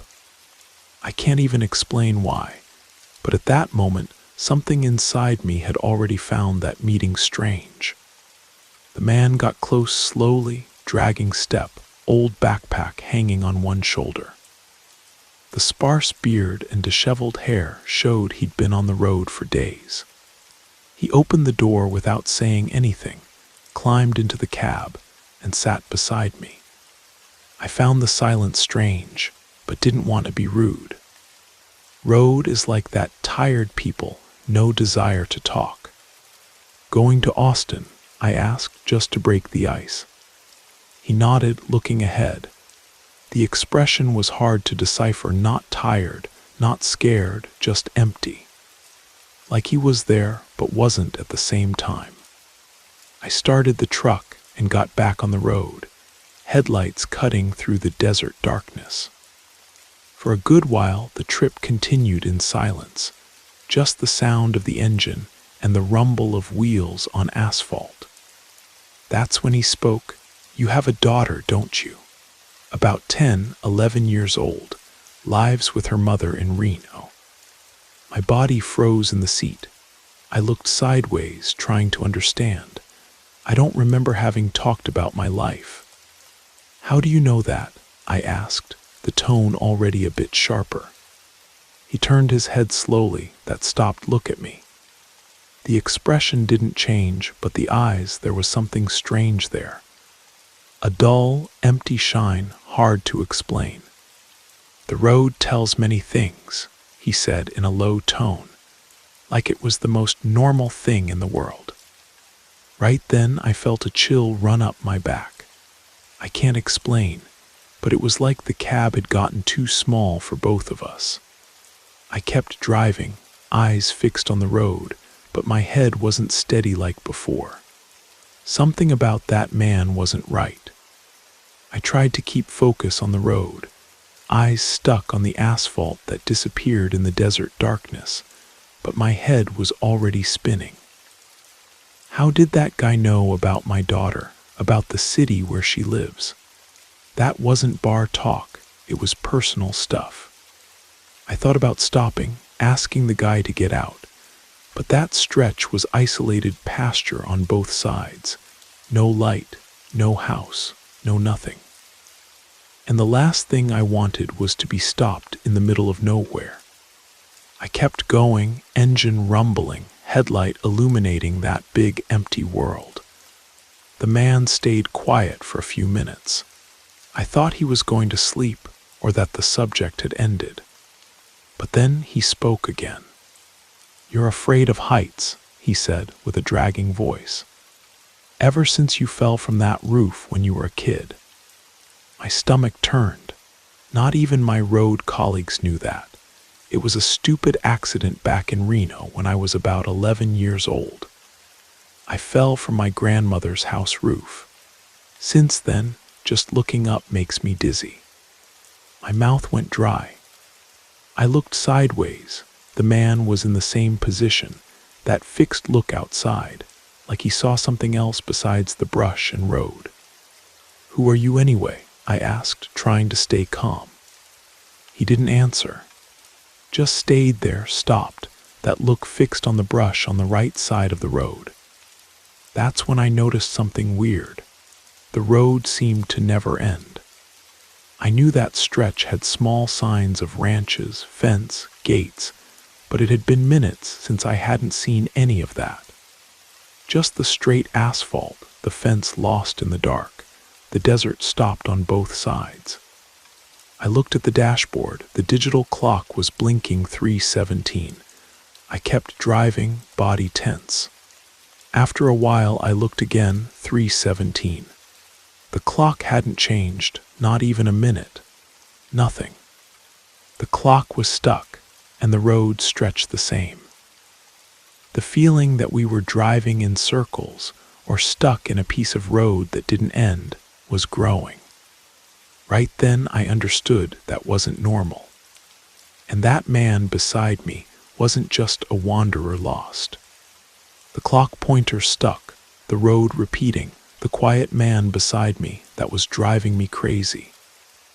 Fear turned to anger, head throbbing, chest tight. I stepped on the brake hard. The truck stopped dry in the middle of the road. Headlights illuminated the emptiness ahead, endless pasture on both sides. I turned in the seat, faced the man. "Enough, who are you? What's happening here?" My voice came out hoarse, shaking. He just looked at me calm, unhurried, that empty look that seemed to go through people. My blood boiled. I grabbed him by the arm, feeling the fabric of the worn shirt in my hand. "You're getting out now." Without saying anything, he opened the door and got out slowly. Feet touched the hot asphalt of the night. Backpack hanging on shoulder, thin body disappearing in the dark. But before moving away, he turned his face to me. A cold, lifeless smile appeared, and then he said, "The road ends when we accept it." The words kept echoing in my head. I didn't understand right, but the way he said it, the tone, the look, that froze my blood. I stayed there holding the wheel, heart racing, thinking about getting out after him, settling that the hard way, with fists, the brutal way.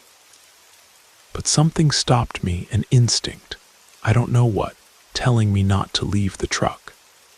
I held the wheel tight, fingers sweaty. The man turned and walked away slowly toward the shoulder and disappeared in the dark. I stayed there, trying to understand what the hell had just happened. After he disappeared in the dark, I stayed there, stopped in the cab, eyes fixed on the emptiness, his words still hammering in my head. The road ends when we accept it. It didn't make sense. Nothing made sense. I held the wheel tight, feeling the hot leather under my hands. My body still shook, heart beat fast, and then I blacked out. I don't remember closing my eyes, don't remember lying down or turning off the engine. I just blacked out. When I woke up, the sky was already getting light.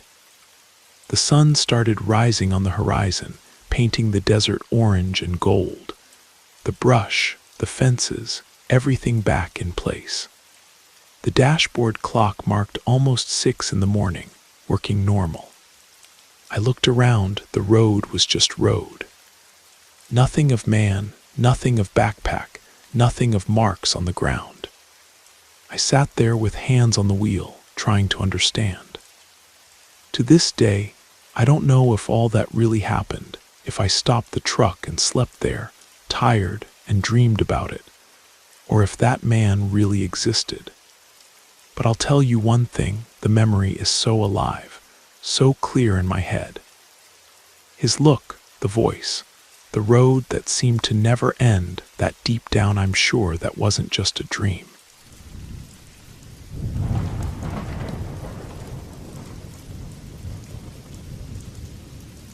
My name is Marcus, and I live in a small suburb outside Portland, Oregon. What I'm about to tell you happened to me back in 1996 in the small mountain town of Pine Ridge, nestled deep in the Cascade foothills.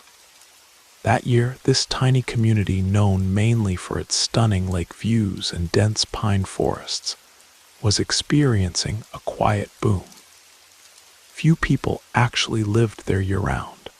Most were building weekend cabins and retreating back to the city. It had that rural, isolated feel, where strange things seemed to happen more often than they should. There were road incidents on the dirt logging roads, animals torn apart in ways that didn't make sense. The local community had a few spiritual centers, and I'd always been curious about the unusual practices I'd witnessed. I'd seen these offerings, dead animals left in baskets near the forest edges and roadsides. What struck me as odd was that these animal carcasses never lasted until morning. So I asked my grandfather, who'd lived in these mountains his whole life, about these dead animals. Grandpa looked at me seriously and said, "Those are animals sacrificed as offerings to spirits. Could be good spirits, could be bad ones." His answer only made me more curious.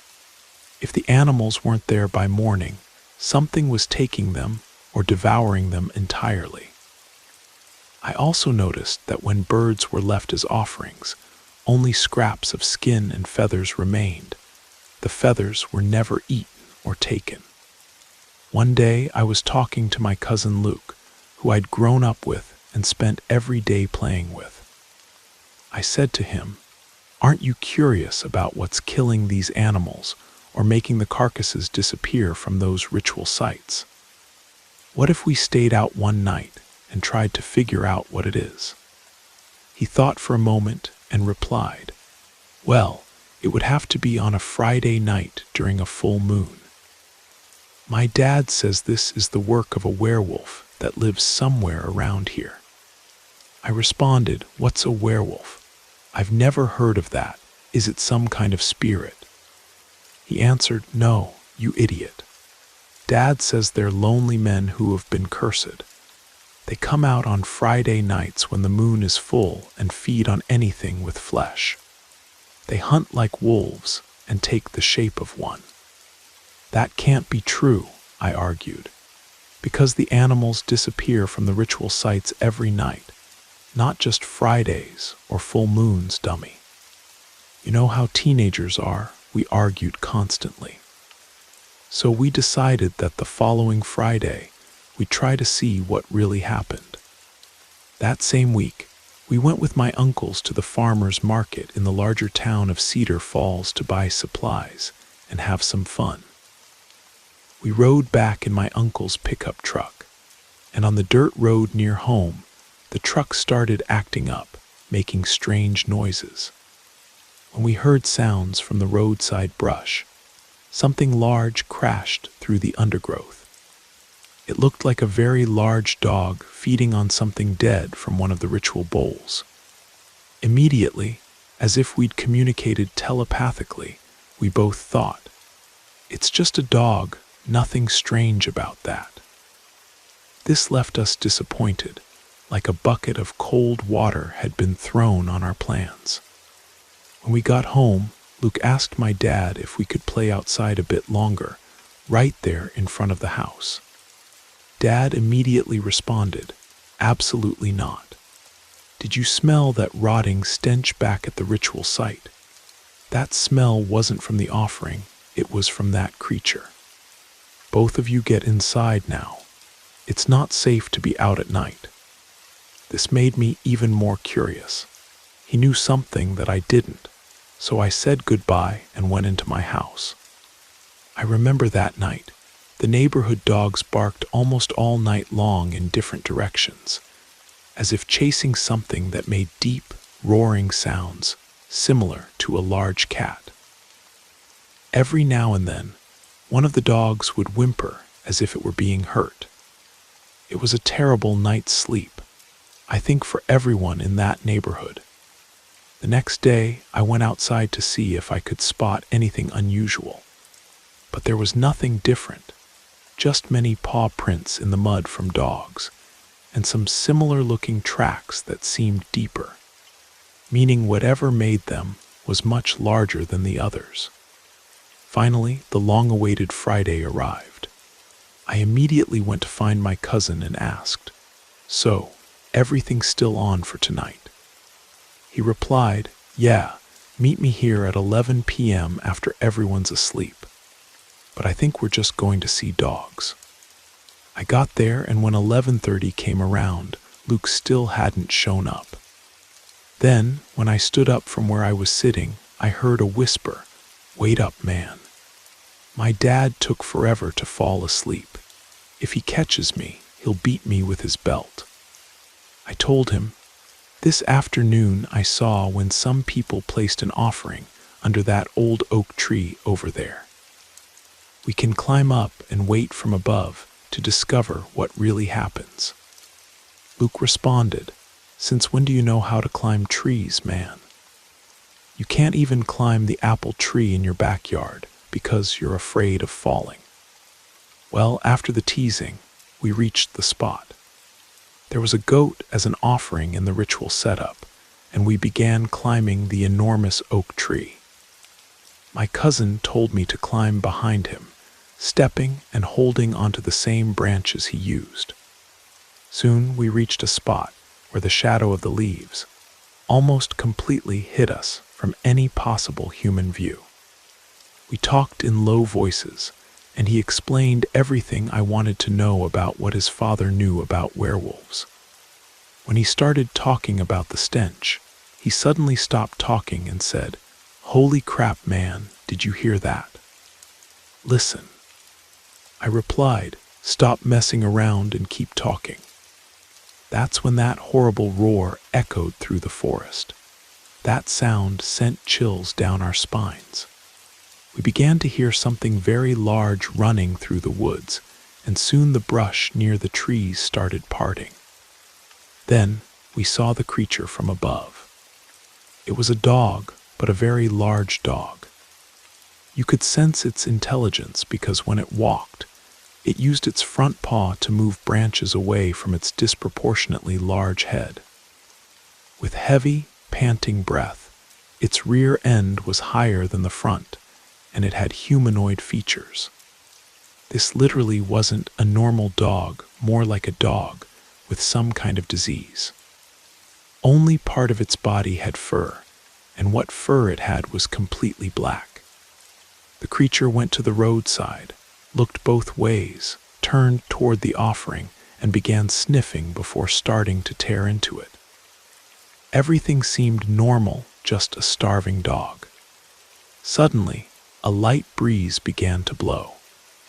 That's when the animal stood up on two legs like a human, while easily lifting, that goat with its arms or front paws. That's when we could better see the size of those claws. They were all black. It began eating that carcass with enthusiasm. We could hear the sounds of bones being crushed by powerful jaws with sharp teeth. When it was almost finished eating, the thing began to growl.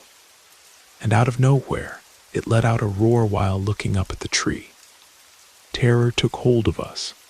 Then my cousin said, "I think it saw us. Let's climb higher." While we tried to climb higher, that beast threw the goat's remains far away with tremendous anger and began hitting the tree trunk. We were still somewhat calm because we knew it couldn't reach us. But to our misfortune, that monster began grabbing onto the tree and started climbing up the trunk, digging its enormous claws into it. That's when panic truly set in, and I started crying, frozen on a branch in the middle of that tree. When I looked at my cousin, he was climbing rapidly and pulled on a branch that was loose among the others. It was quite large, but he managed to hold on to it, climbed down to where I was, and said, "Stop crying, man. Listen, when it gets closer, we'll throw this branch at it. When it falls, We'll hang from that rope on that old swing back there, jump into that pile of mud, and run as fast as we can home, okay?" I replied, "Okay," still wiping tears from my eyes. When the beast reached the branch below ours, we could actually see its black eyes and recognize from the features of its deformed face who it was. It was Jake, the town baker. That's when Luke threw that branch right into the creature's face. It seemed to hit right in the eyes, and it fell like a sack of potatoes. Quickly, he jumped to the old swing's branch that I didn't even know was there and called to me, "Come on, man, before that thing gets up." I hung from the rope and jumped into the mud pile. As we ran, we could hear the thing writhing in pain and roaring at the same time. We ran like marathon runners, faster than we'd ever run, until we reached his house, screaming and waking up his father. We were so desperate from crying and already telling him what had happened. Then my uncle said, "See, this is the kind of trauma I was trying to prevent. I'd seen that beast before, but it never attacked me. It just wanted to follow its routine. Now you've changed everything. If it doesn't come after you, thank God." My uncle locked all the doors and windows and grabbed a .38 caliber revolver. We all stayed in the living room of that humble house, waiting for some kind of retaliation from that beast. But fortunately, nothing else happened, and day soon came. The next day, the bakery didn't open, and we learned that the baker and his family had moved away and were never seen again. People who saw the baker leaving said he had one eye covered with bandages, wore dark sunglasses, and looked badly injured. To this day, I haven't had any more encounters, thank God. This is the story of two stubborn and mischievous kids who could have ruined a peaceful life just out of curiosity. But ask me if I ever go near any kind of forest at night anymore. The one who strikes always forgets, but the one who gets struck never forgets and will always want revenge. This was my account. Good night to everyone.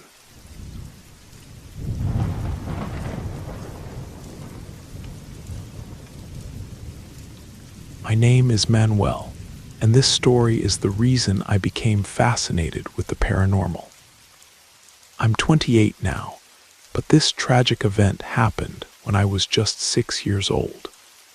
You might think it's impossible for me to remember something from so long ago, but this traumatic experience has stayed with me like a scar on my memory.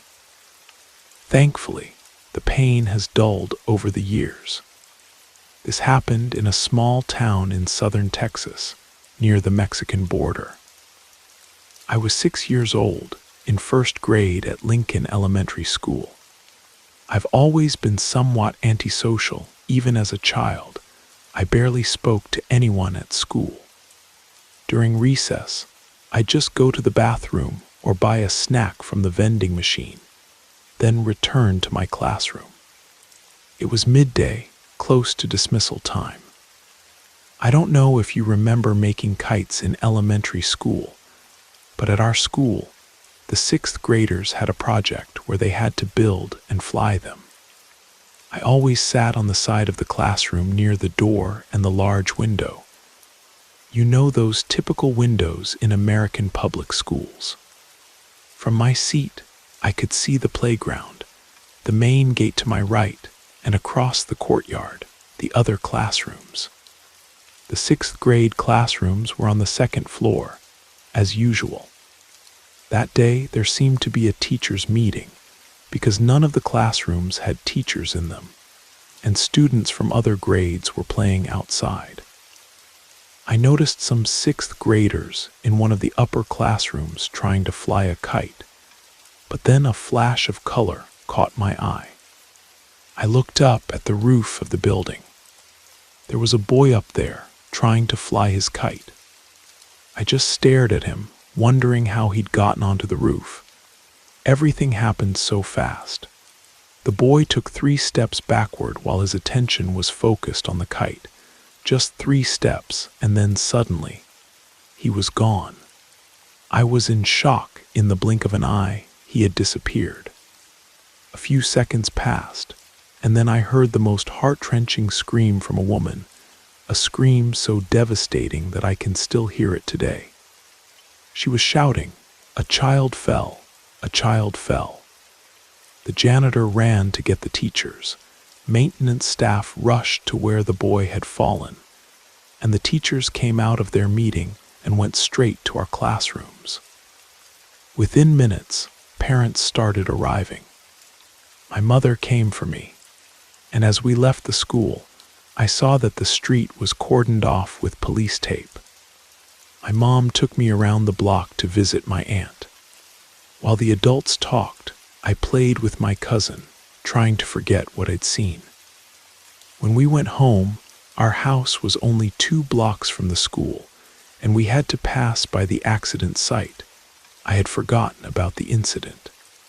But then I remembered seeing the boy trying to fly his kite. I peeked over the sidewalk and saw the forensics team still there, cleaning up. That night was one of the worst of my life. I couldn't sleep, experiencing insomnia and sleep paralysis. School was suspended for a week due to the tragedy. On the day of his funeral, all of us students attended in uniform. We went to the school first to pay our respects, then to the church, and finally to the cemetery. I still remember how the boy looked in the casket, wearing a white Guyabera shirt, light blue pants, with cotton in his mouth and nose.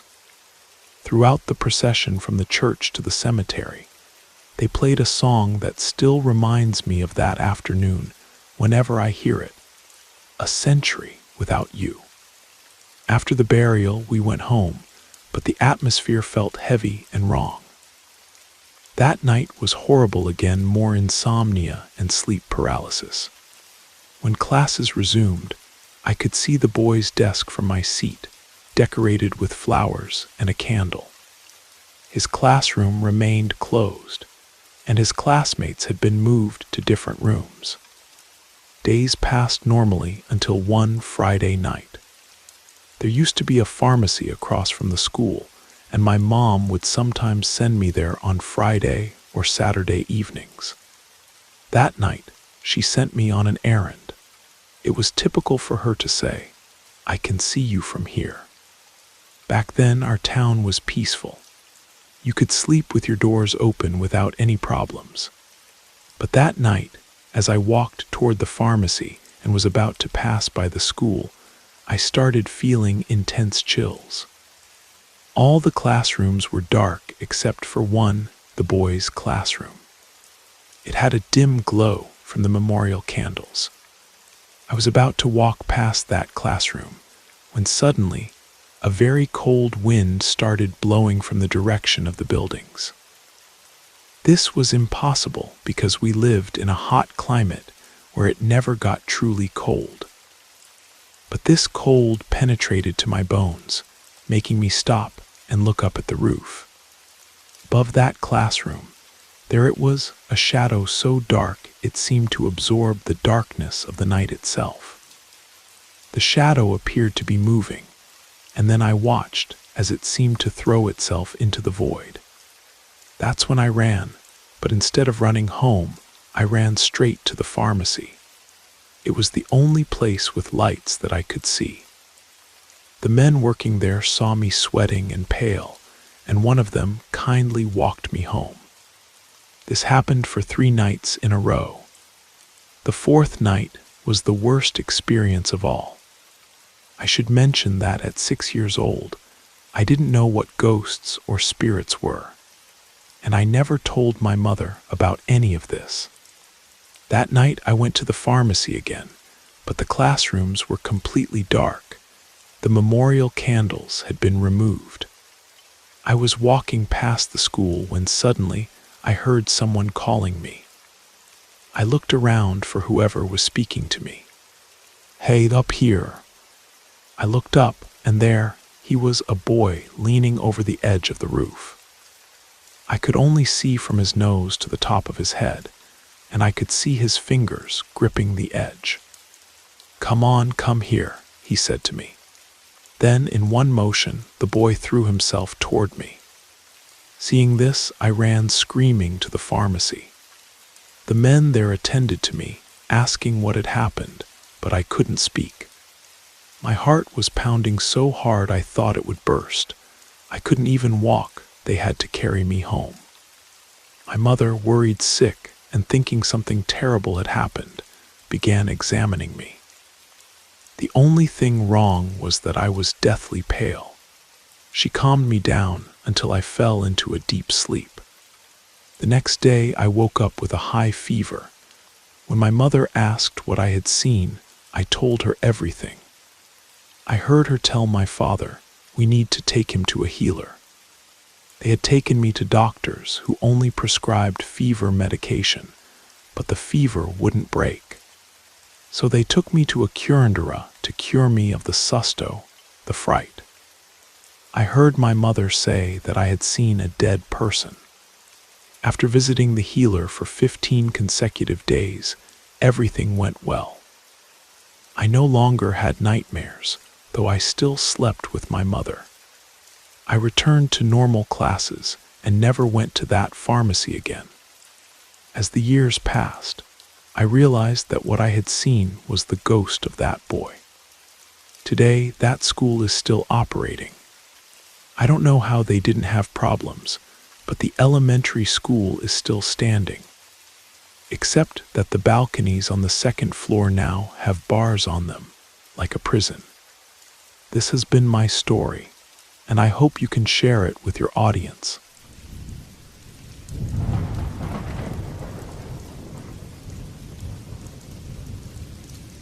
Good evening, my name is Marcus, and what I'm about to tell you is the most terrifying thing that has ever happened to me in my entire life.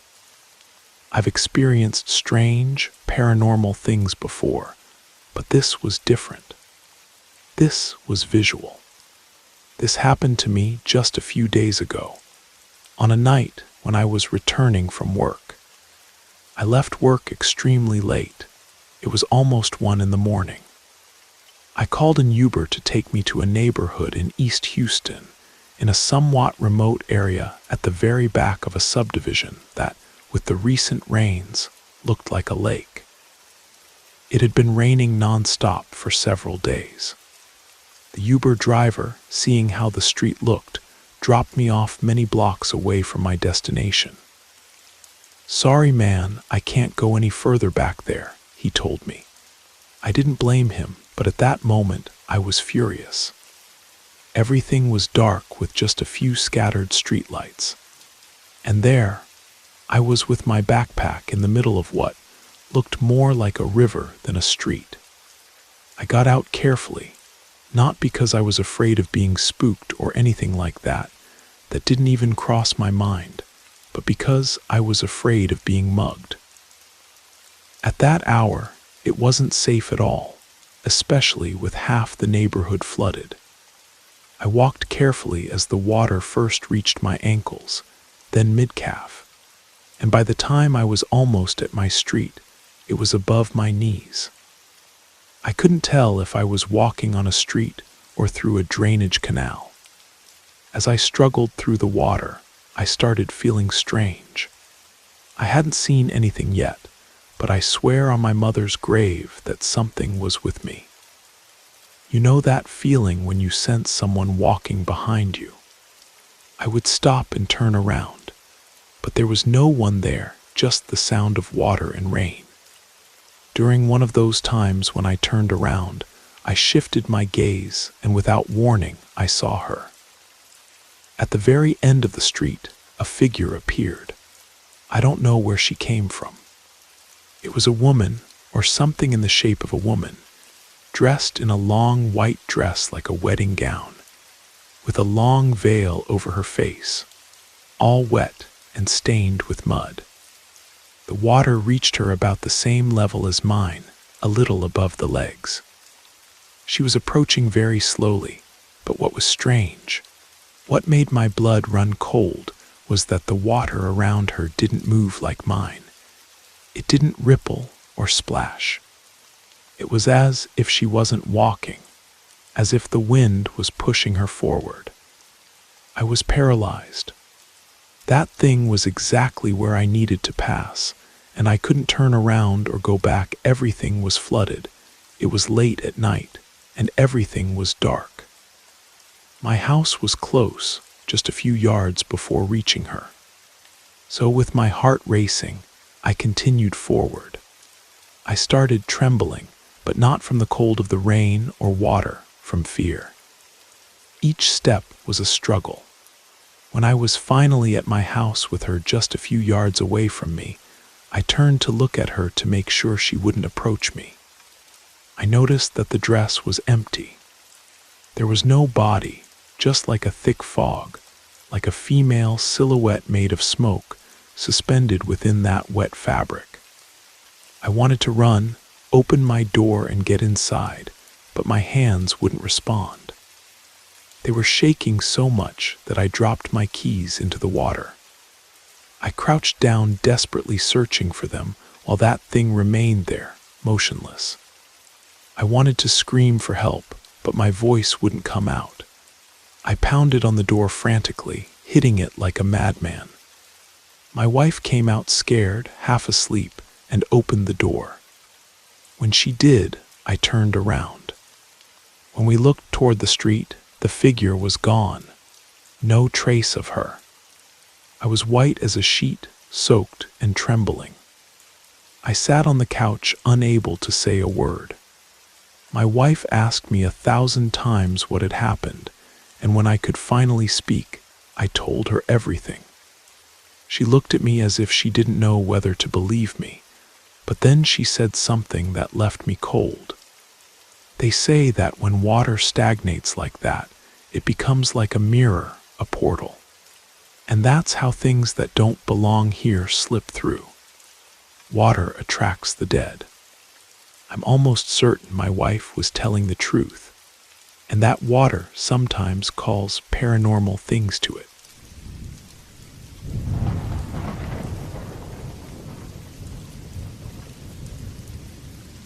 Good evening, my name is Victoria.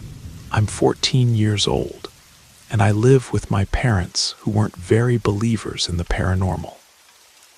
But something happened with my little brother, who's about to turn 2, that changed everything.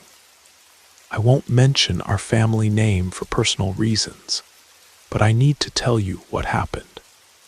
One afternoon when I was babysitting my brother, he went to the front window of our house, the one that faces the main door.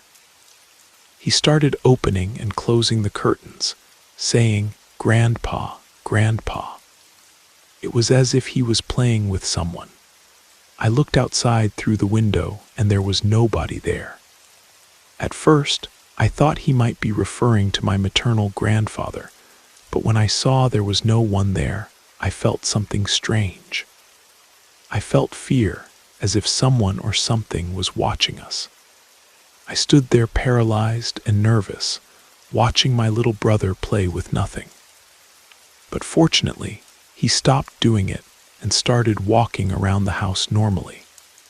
I told my parents what happened, but they said it was just his imagination. However, I didn't believe that was the case. I remembered that I used to have a paternal grandfather named Fernando, but I affectionately called him Nando. He passed away from diabetes, I don't know which type. It made me a little sad to think about it because I miss him so much. He died 2 years ago, but it also gives me chills every time I remember this incident. What do you think, audience? Do you believe my little brother can see ghosts, or is it just his imagination? The thing is, this wasn't the only time it happened. Over the next few weeks, my brother would often go to that same window and start talking to someone who wasn't there. He'd laugh and clap his hands, pointing at the empty space as if someone was making funny faces at him. My parents kept dismissing it, but I started paying closer attention. Sometimes I'd catch him having full conversations, well, as full as a 2-year-old can have with thin air. He'd nod his head as if someone was asking him questions, then shake it, then giggle. One evening, while my parents were cooking dinner, I was in the living room with my brother when he suddenly ran to the window again. But this time was different. Instead of his usual playful demeanor, he looked concerned. He pressed his little face against the glass and said, "Grandpa sad. Grandpa crying." That's when I got really scared. I looked outside and saw nothing, but the air in the room felt heavy, almost thick. My brother turned to me with his big brown eyes and said, "Sister, Grandpa wants hug." I didn't know what to do. Part of me wanted to pick him up and run, but another part of me, the part that remembered how much I loved Grandpa Nando, wanted to stay and somehow help. I knelt down next to my brother and whispered, "Tell Grandpa that we love him and miss him, but he needs to go to the light. Tell him it's okay to go." My brother nodded solemnly, turned back to the window, and started speaking in his baby language, but with such intensity and purpose that it gave me goosebumps. After a few minutes, he smiled, waved at the window, and said, "Bye-bye, Grandpa. Love you." The heavy feeling in the room lifted immediately, and my brother never went to that window to talk to Grandpa again. I never told my parents about that last conversation. Some things are better kept between family, even if one of them is no longer with us.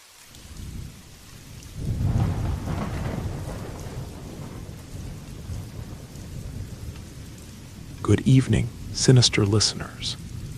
Today, I'm going to dare to tell you something that happened to my parents when they were still young. It was a cold night in rural New Mexico. My father and mother had gone to drop off my grandmother at her house. It wasn't too late, around 7 or 8 in the evening. On their way back, my parents had to walk along an old dirt road since the streets in their small town weren't paved yet. My parents say that while they were walking, they suddenly heard the sound of horse hooves, not very close, but distinct enough to notice. My father didn't think much of it at first, so they kept walking. Along that dirt road, there were some enormous old-fashioned street lamps, the kind you see in Western movies. But at one of them, something caught my parents' attention. About 30 feet away, there was a man wearing a wide-brimmed hat, sitting on a horse. They couldn't see his face because the hat cast a deep shadow over his features, and the lamplight created an eerie silhouette. At that moment, my parents started running. According to my father's account, the experience was horrible. What scared me was when my dad told us this story, because he's a very serious man who doesn't get frightened by just anything. But here's what made it truly terrifying as they ran. They could hear the horse hooves following them. But when they looked back, the man and horse were always at the exact same distance, neither gaining nor falling behind. It was as if they were suspended in time, forever trailing my parents at that same 30-foot distance. They ran for what felt like miles, their lungs burning and legs aching, but the rhythmic clip-clop of hooves remained constant behind them. When they finally reached the main road where there were more lights and a few late-night travelers, the sound simply stopped. My father looked back one more time, and there was nothing there, no man, no horse, just the empty dirt road stretching back into darkness. Years later, when my parents told other locals about their encounter, they learned they weren't the first to see the mysterious rider. The townspeople called him El Giant Negro, the Dark Rider. Legend said he was a cowboy who had died in those parts decades ago, still searching for something he'd lost. What my parents saw that night was the Dark Rider, and the memory of those hooves following them in the darkness still haunts my father to this day. Thanks for listening to my story.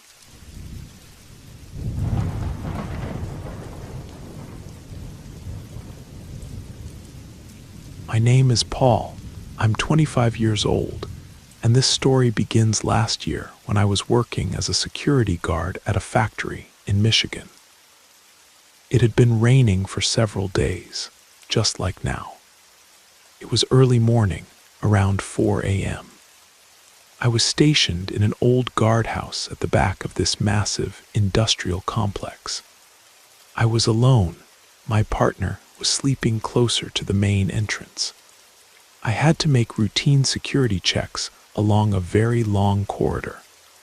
To the right, at the very end, was the kitchen, which was empty at that hour since the cooks didn't start arriving until 7 a.m. On the left side, at the far end, were some small rooms, storage areas with no windows and no other exits.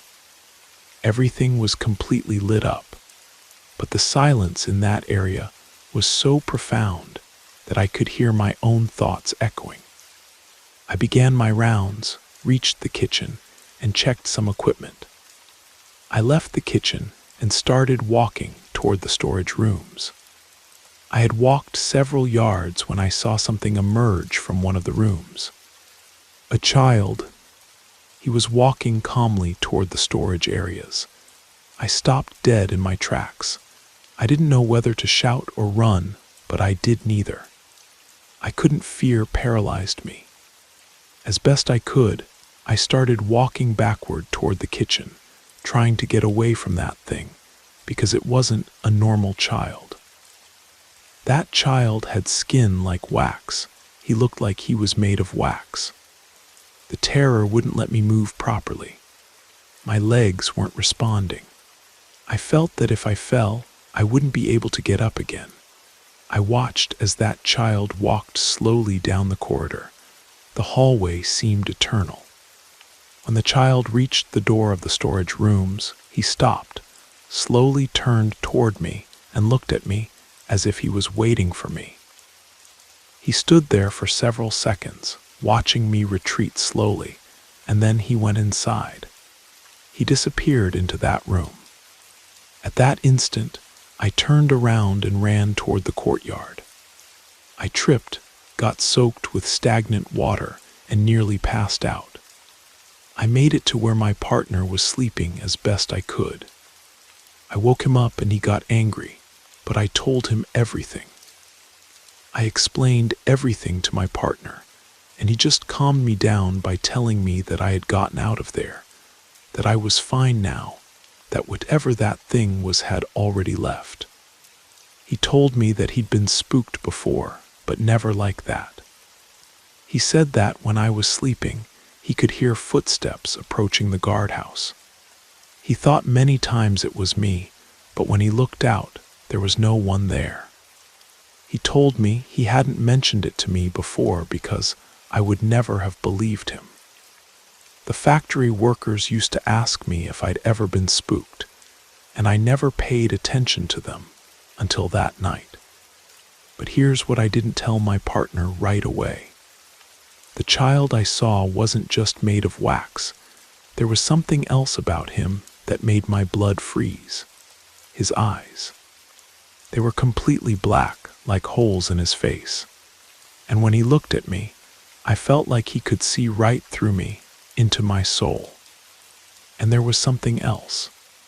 As he walked down that corridor, I noticed he didn't make any sound.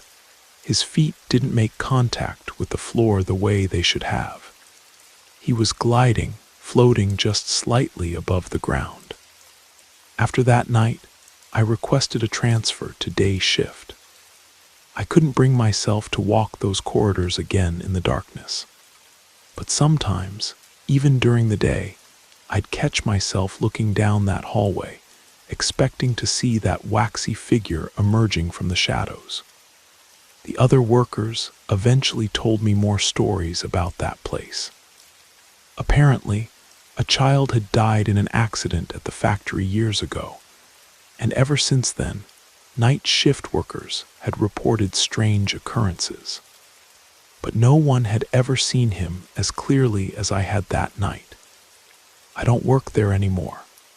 Some experiences change you, and that night in the factory changed me forever.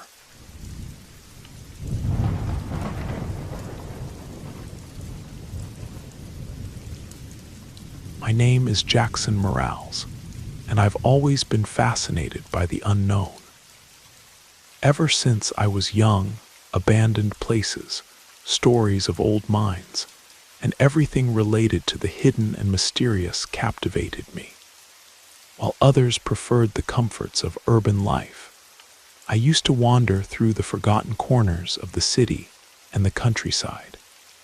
That curiosity for the unexplored led me to an idea that, although it seemed exciting at the time, turned out to be a fatal mistake. Exploring an old abandoned mine in the nearby mountains of Colorado. I had heard about the King's Mine, a mine that had been abandoned for more than 50 years. During its heyday, it had been one of the most productive places in the region. But according to rumors, a fatal accident had caused it to be shut down suddenly.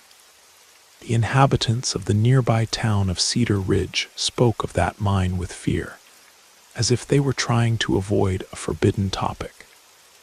No one approached it, and over the years, the stories about the mine had become increasingly dark. But it was precisely that mysterious atmosphere that attracted me. There was something that compelled me to go explore what others feared. One day I decided it was time to see the mine with my own eyes. I gathered my exploration equipment, flashlight, rope, and some provisions for the journey, and set off at dawn without telling anyone where I was going. I was determined to discover what was behind all those whispers. The mine was situated high in the Rocky Mountains, a remote and difficult place to reach. For hours I climbed the rugged terrain, following the trail that, according to old maps, led directly to the mine entrance. When I arrived, I was surprised by the stillness of the place. There were no signs of life, no animals, not even the wind moved among the trees. The entrance was partially covered by undergrowth and debris, as if nature were trying to hide it from the world. With effort, I cleared the access and entered the tunnel. Darkness enveloped me immediately, and the air felt thick, as if I were breathing something ancient, something forgotten. I turned on my flashlight, and the light flickered momentarily before illuminating the narrow, rocky corridor that stretched before me. The mine walls were covered with damp moss and compacted earth, and the floor was uneven, full of stones and debris. There were no traces of anyone who had been there recently. But as I advanced, something began to bother me. There was an air of abandonment, but also of something more, something disturbing. At first I thought it was just my mind playing tricks, but the further I went, the clearer it became that I was not alone. The first sign I found when I reached a small fork in the tunnel. There, on one of the walls, there was an inscription carved with something sharp. It said, "Turn back before it's too late." It didn't make sense. Who would have left that message? I decided to ignore it, convinced that maybe someone else had entered the mine before me. But something in my stomach told me I should pay more attention to what I had just seen. I continued forward, moving more cautiously with each step. The air seemed to become denser, and the echo of my footsteps felt strange, as if the mine were responding to my presence. Suddenly, a dry noise, like the creaking of wood, resonated in the distance. I wasn't scared at first, I thought it was the normal sound of an old structure. But then, the feeling of being watched became overwhelming.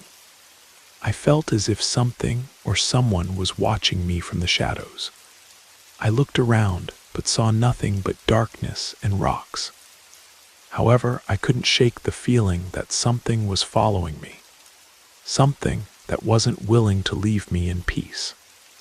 As I ventured deeper into the mine, the noises began to intensify. First, it was the sound of something moving through the tunnels, as if someone were walking in the distance. But every time I tried to approach the source of the sound, it stopped, as if it were disorienting me, as if the mine itself were changing as I advanced.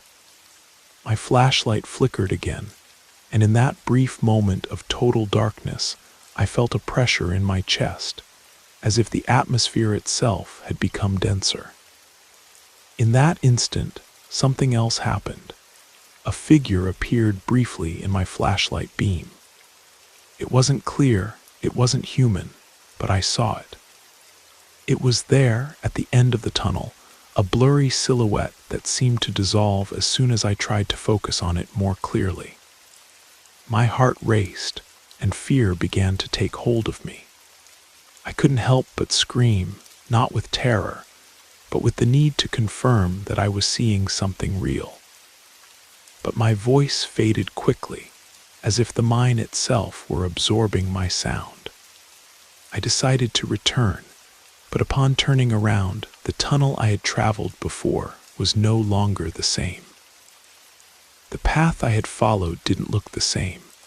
The walls seemed narrower, and the air was colder, almost humid. I began to walk quickly, looking for the exit, but with each step, the mine seemed to close in more, as if the walls were moving to block my path. I felt that the mine was not just an empty place, but was changing, as if it were alive, as if it were aware of my presence, and decided to play with me. At that moment, I began to hear something new. It wasn't the creaking of rock or the echo of my footsteps. It was breathing, slow, deep, as if something were inhaling and exhaling with each of my movements. I looked around, searching for the source of the sound, but I saw nothing.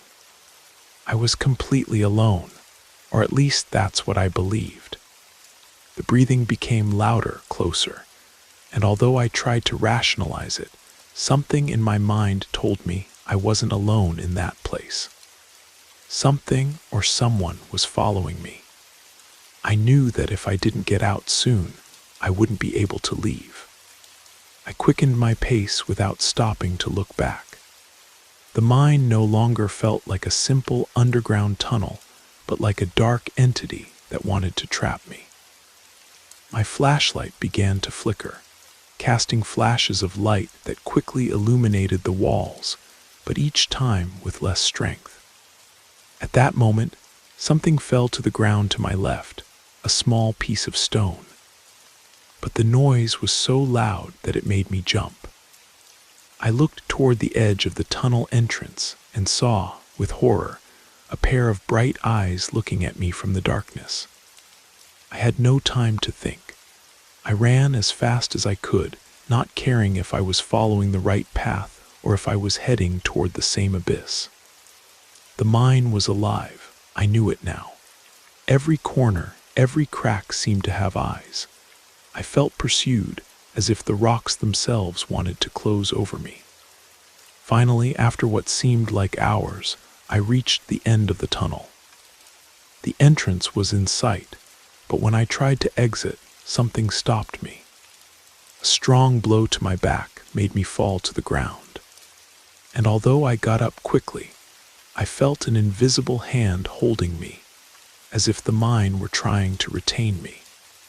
My legs trembled, and although I struggled to free myself, the pressure in my chest made it difficult to breathe. It was as if the walls themselves wanted to crush me. With one last effort, I dragged myself out of the mine, staggering into the fresh mountain air. The The sun was already beginning to set on the horizon, and although I was outside, the weight of the mine did not leave me. I looked back, but saw nothing.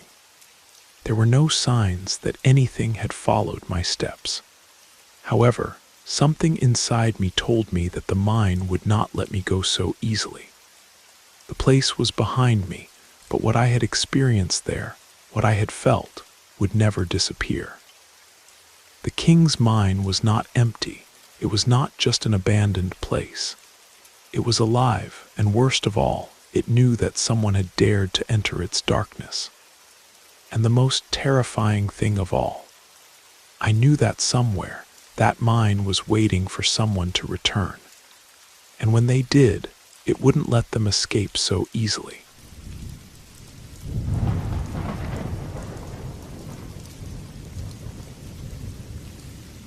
My name is Valerie, and less than a month ago, I decided to move to a small, old house in a forgotten town called Millbrook, lost to the rest of the world. After years of living in Chicago, full of noise, people, and stress, I felt I needed a change. What I was looking for was peace, tranquility, and the promise of a new beginning. Had I found the perfect place? I thought so back then. The house was located at the end of a cobblestone street, surrounded by trees that apparently hadn't been pruned in years. It was one of those houses that seemed taken from an old painting, with large wooden windows and a facade that, although worn by time, still retained a somber elegance. The neighborhood, on the other hand, seemed rather desolate. Only a few houses were inhabited, and the rest looked empty or crumbling from the passage of years. The first day I arrived, the air was fresh, the kind of freshness you only feel in remote places. The sunlight barely reached the ground through the treetops. Everything was very quiet. However, as I unloaded my things and settled in, something in the atmosphere began to make me feel uncomfortable, as if there were something that didn't quite fit. At first, I didn't pay much attention to it. I thought it was normal to feel a little strange in a new place. But as the days passed, I began to notice that the people in the town looked at me with a mixture of curiosity and suspicion. At the market, when I asked for information about products or services, the answers were vague, as if they were trying to avoid giving me too many details. At first, I thought they simply weren't used to receiving new people, but I soon realized there was something more behind their attitudes. The first time I really felt that something strange was happening occurred one afternoon, while I was walking down the main street of the town. I had been exploring a bit with the intention of getting to know the area when I saw an elderly lady sweeping the entrance to her house. I approached, and like any polite person, I said good afternoon and asked if she had lived there for a long time. She looked at me steadily without smiling and nodded slowly. However, when I mentioned that I had moved to the house on the corner, something changed in her face.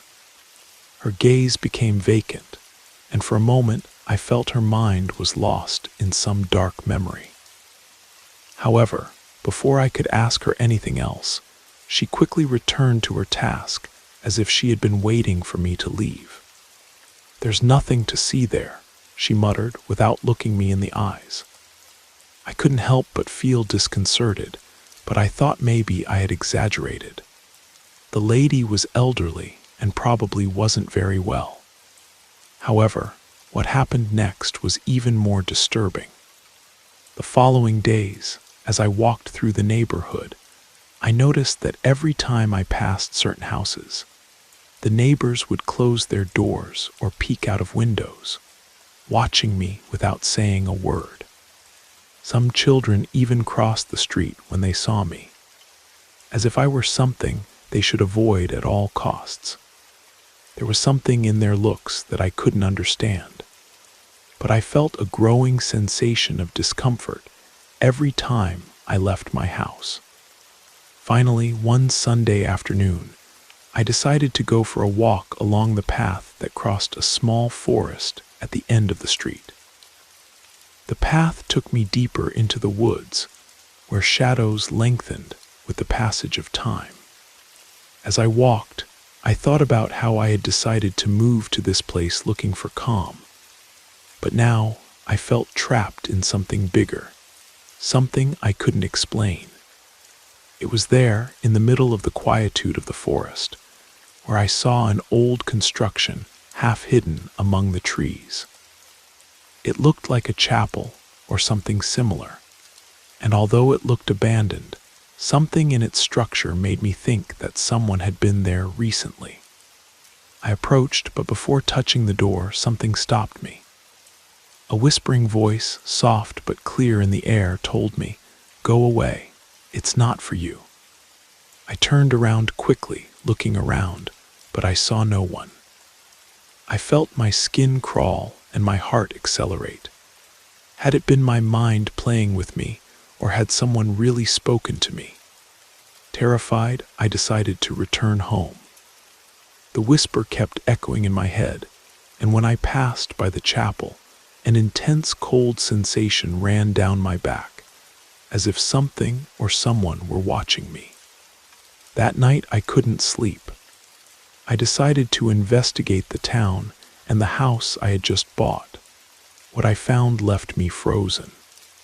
I discovered that the house had been built in the early 20th century by a family of immigrants who came to the town looking for work in the nearby mines.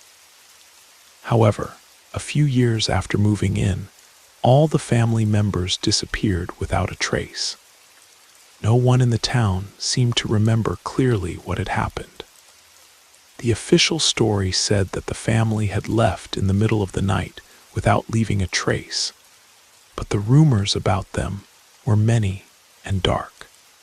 The most disturbing thing was that people in the town began to avoid the place shortly after their disappearance. Some spoke in whispers of strange noises coming from the house at night, or of figures peering through the windows, even though no one lived there. Some even claimed that the family had been victims of a local cult, but no one dared to delve deeper into those rumors. The worst part was discovering that this wasn't the only house with a dark history in the town. In the back of an old church, I found an old newspaper with a faded photo of the first inhabitants of the town. The photograph showed a large family gathered, smiling at the camera. But in their eyes there was something disturbing, something that didn't fit. In one of the corners, almost imperceptibly, there was another figure, barely visible, dressed completely in black, looking at the camera with a somber expression. It was difficult to identify, but I felt that something about that figure was familiar to me. That blurry and disconcerting image remained etched in my mind. That night when I tried to sleep, the noises began. At first I thought they were animals or the wind, but soon the knocking and whispers became something more. The windows of my house began to tremble, and a strange pressure was felt in the air. When I went out to see what was happening, I saw it. A shadow was moving along the edge of my garden, among the trees. At first I thought it was my imagination, but then the figure stopped in front of my window, staying there motionless. The sensation of being watched became something constant. I couldn't escape from that presence, from that gaze that pursued me even when I got into bed. The next day I decided to go to the chapel again. This time I wasn't going to flee. I needed answers. I armed myself with courage, and with trembling legs, I pushed the door of the old structure. Inside, the atmosphere was heavy, as if the air had been compressed by years of darkness. The altar, covered with dust, was empty, but there was something there, something on the floor.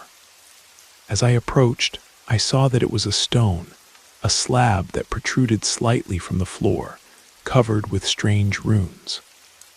When I lifted it, I found something underneath. A small wooden box covered by a thick layer of dust. I opened it with trembling hands.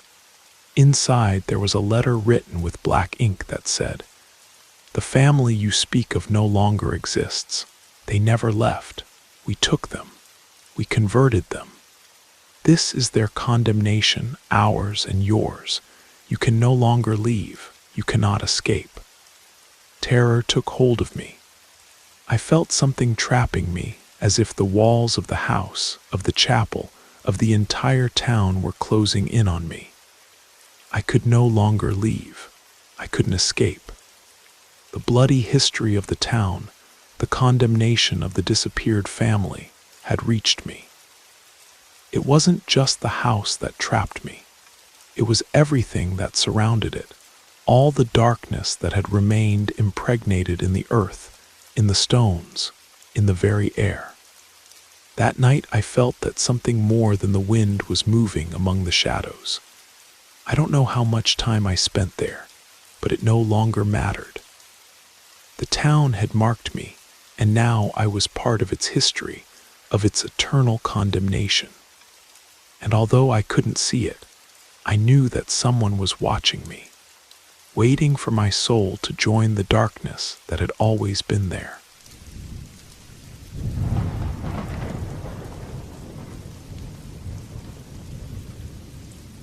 My name is Sergio, and I'm a regular tourist. There's nothing I enjoy more than exploring old cities, getting lost among their streets, and discovering hidden places that most people overlook. I always look for the less traveled routes, the secrets hidden off the common paths. This time my destination was a colonial city in southern Louisiana, famous for its history, its architecture, and above all, for its forgotten corners. It was precisely one of those places that caught my attention. An old cemetery that, according to some locals, had been abandoned for decades.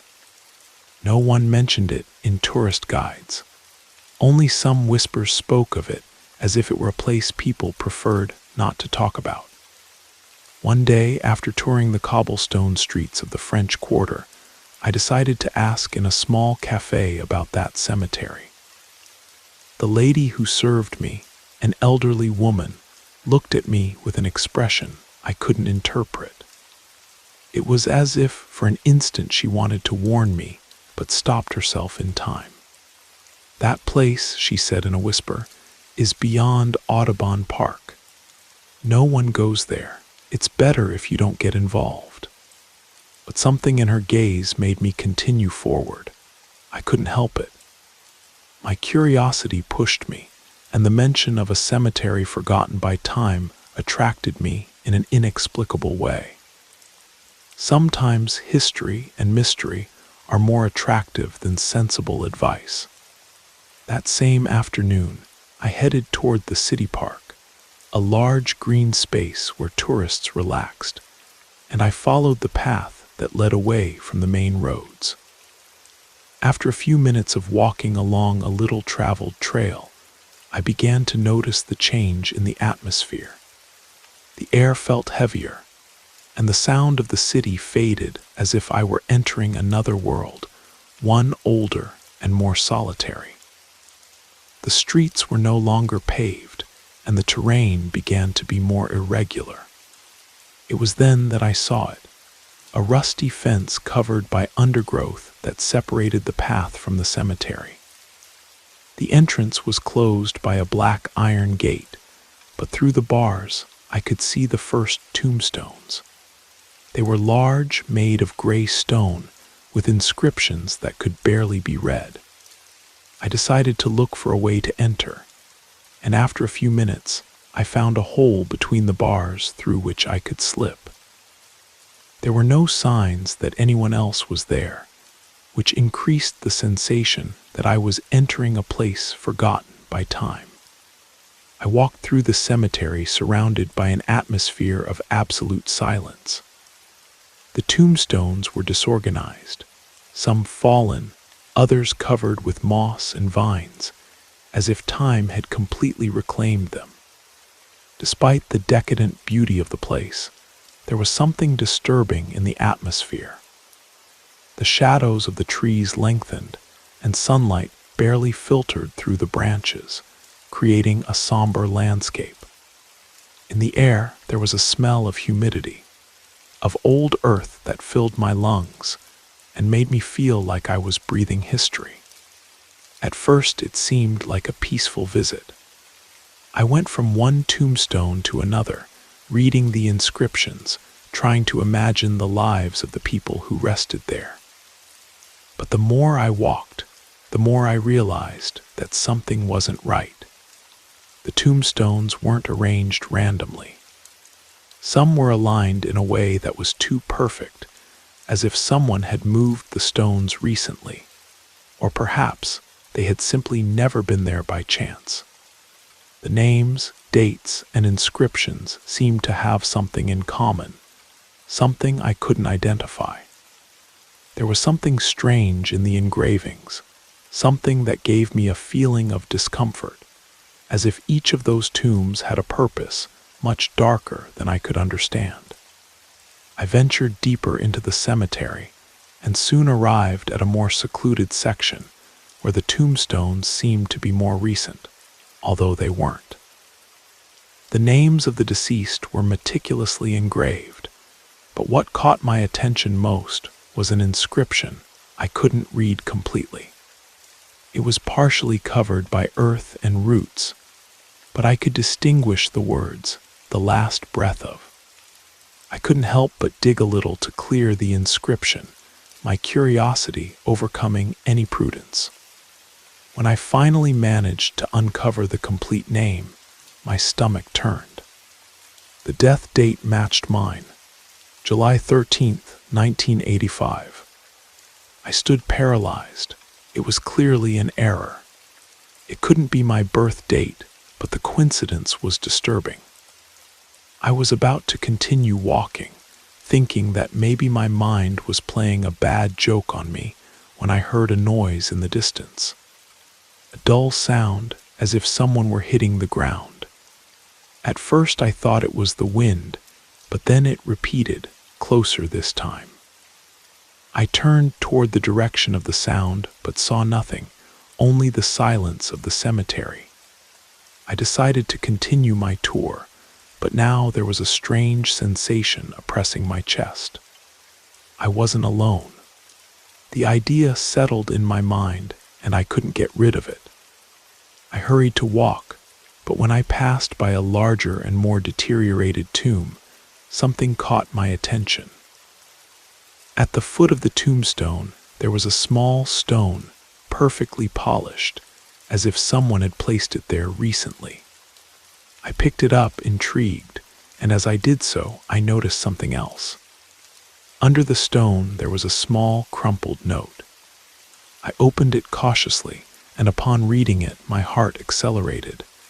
It said the following: "Next time it will be for you.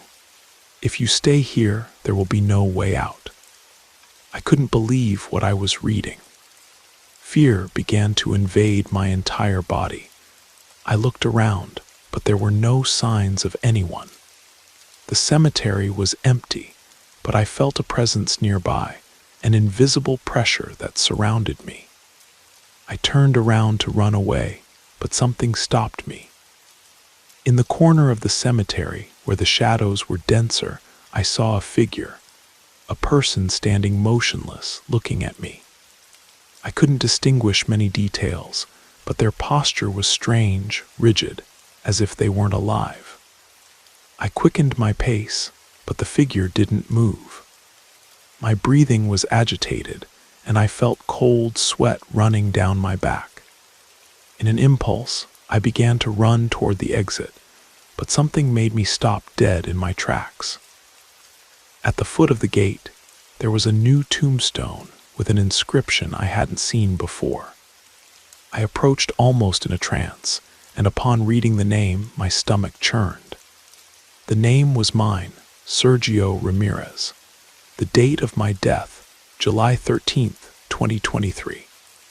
I couldn't stand it anymore. I ran toward the gate with all the strength I could muster.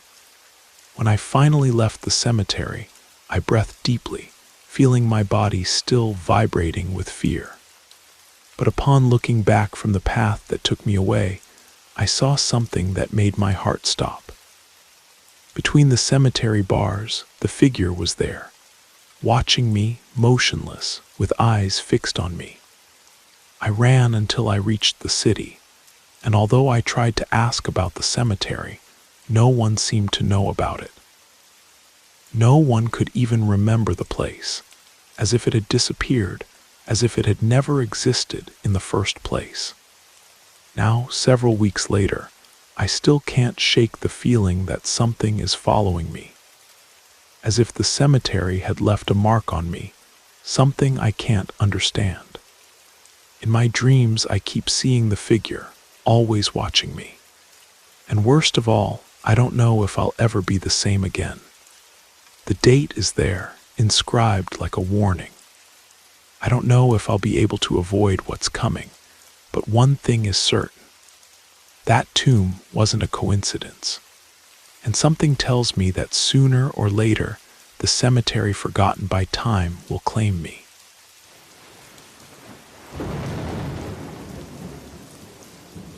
You made it to the end of the stories.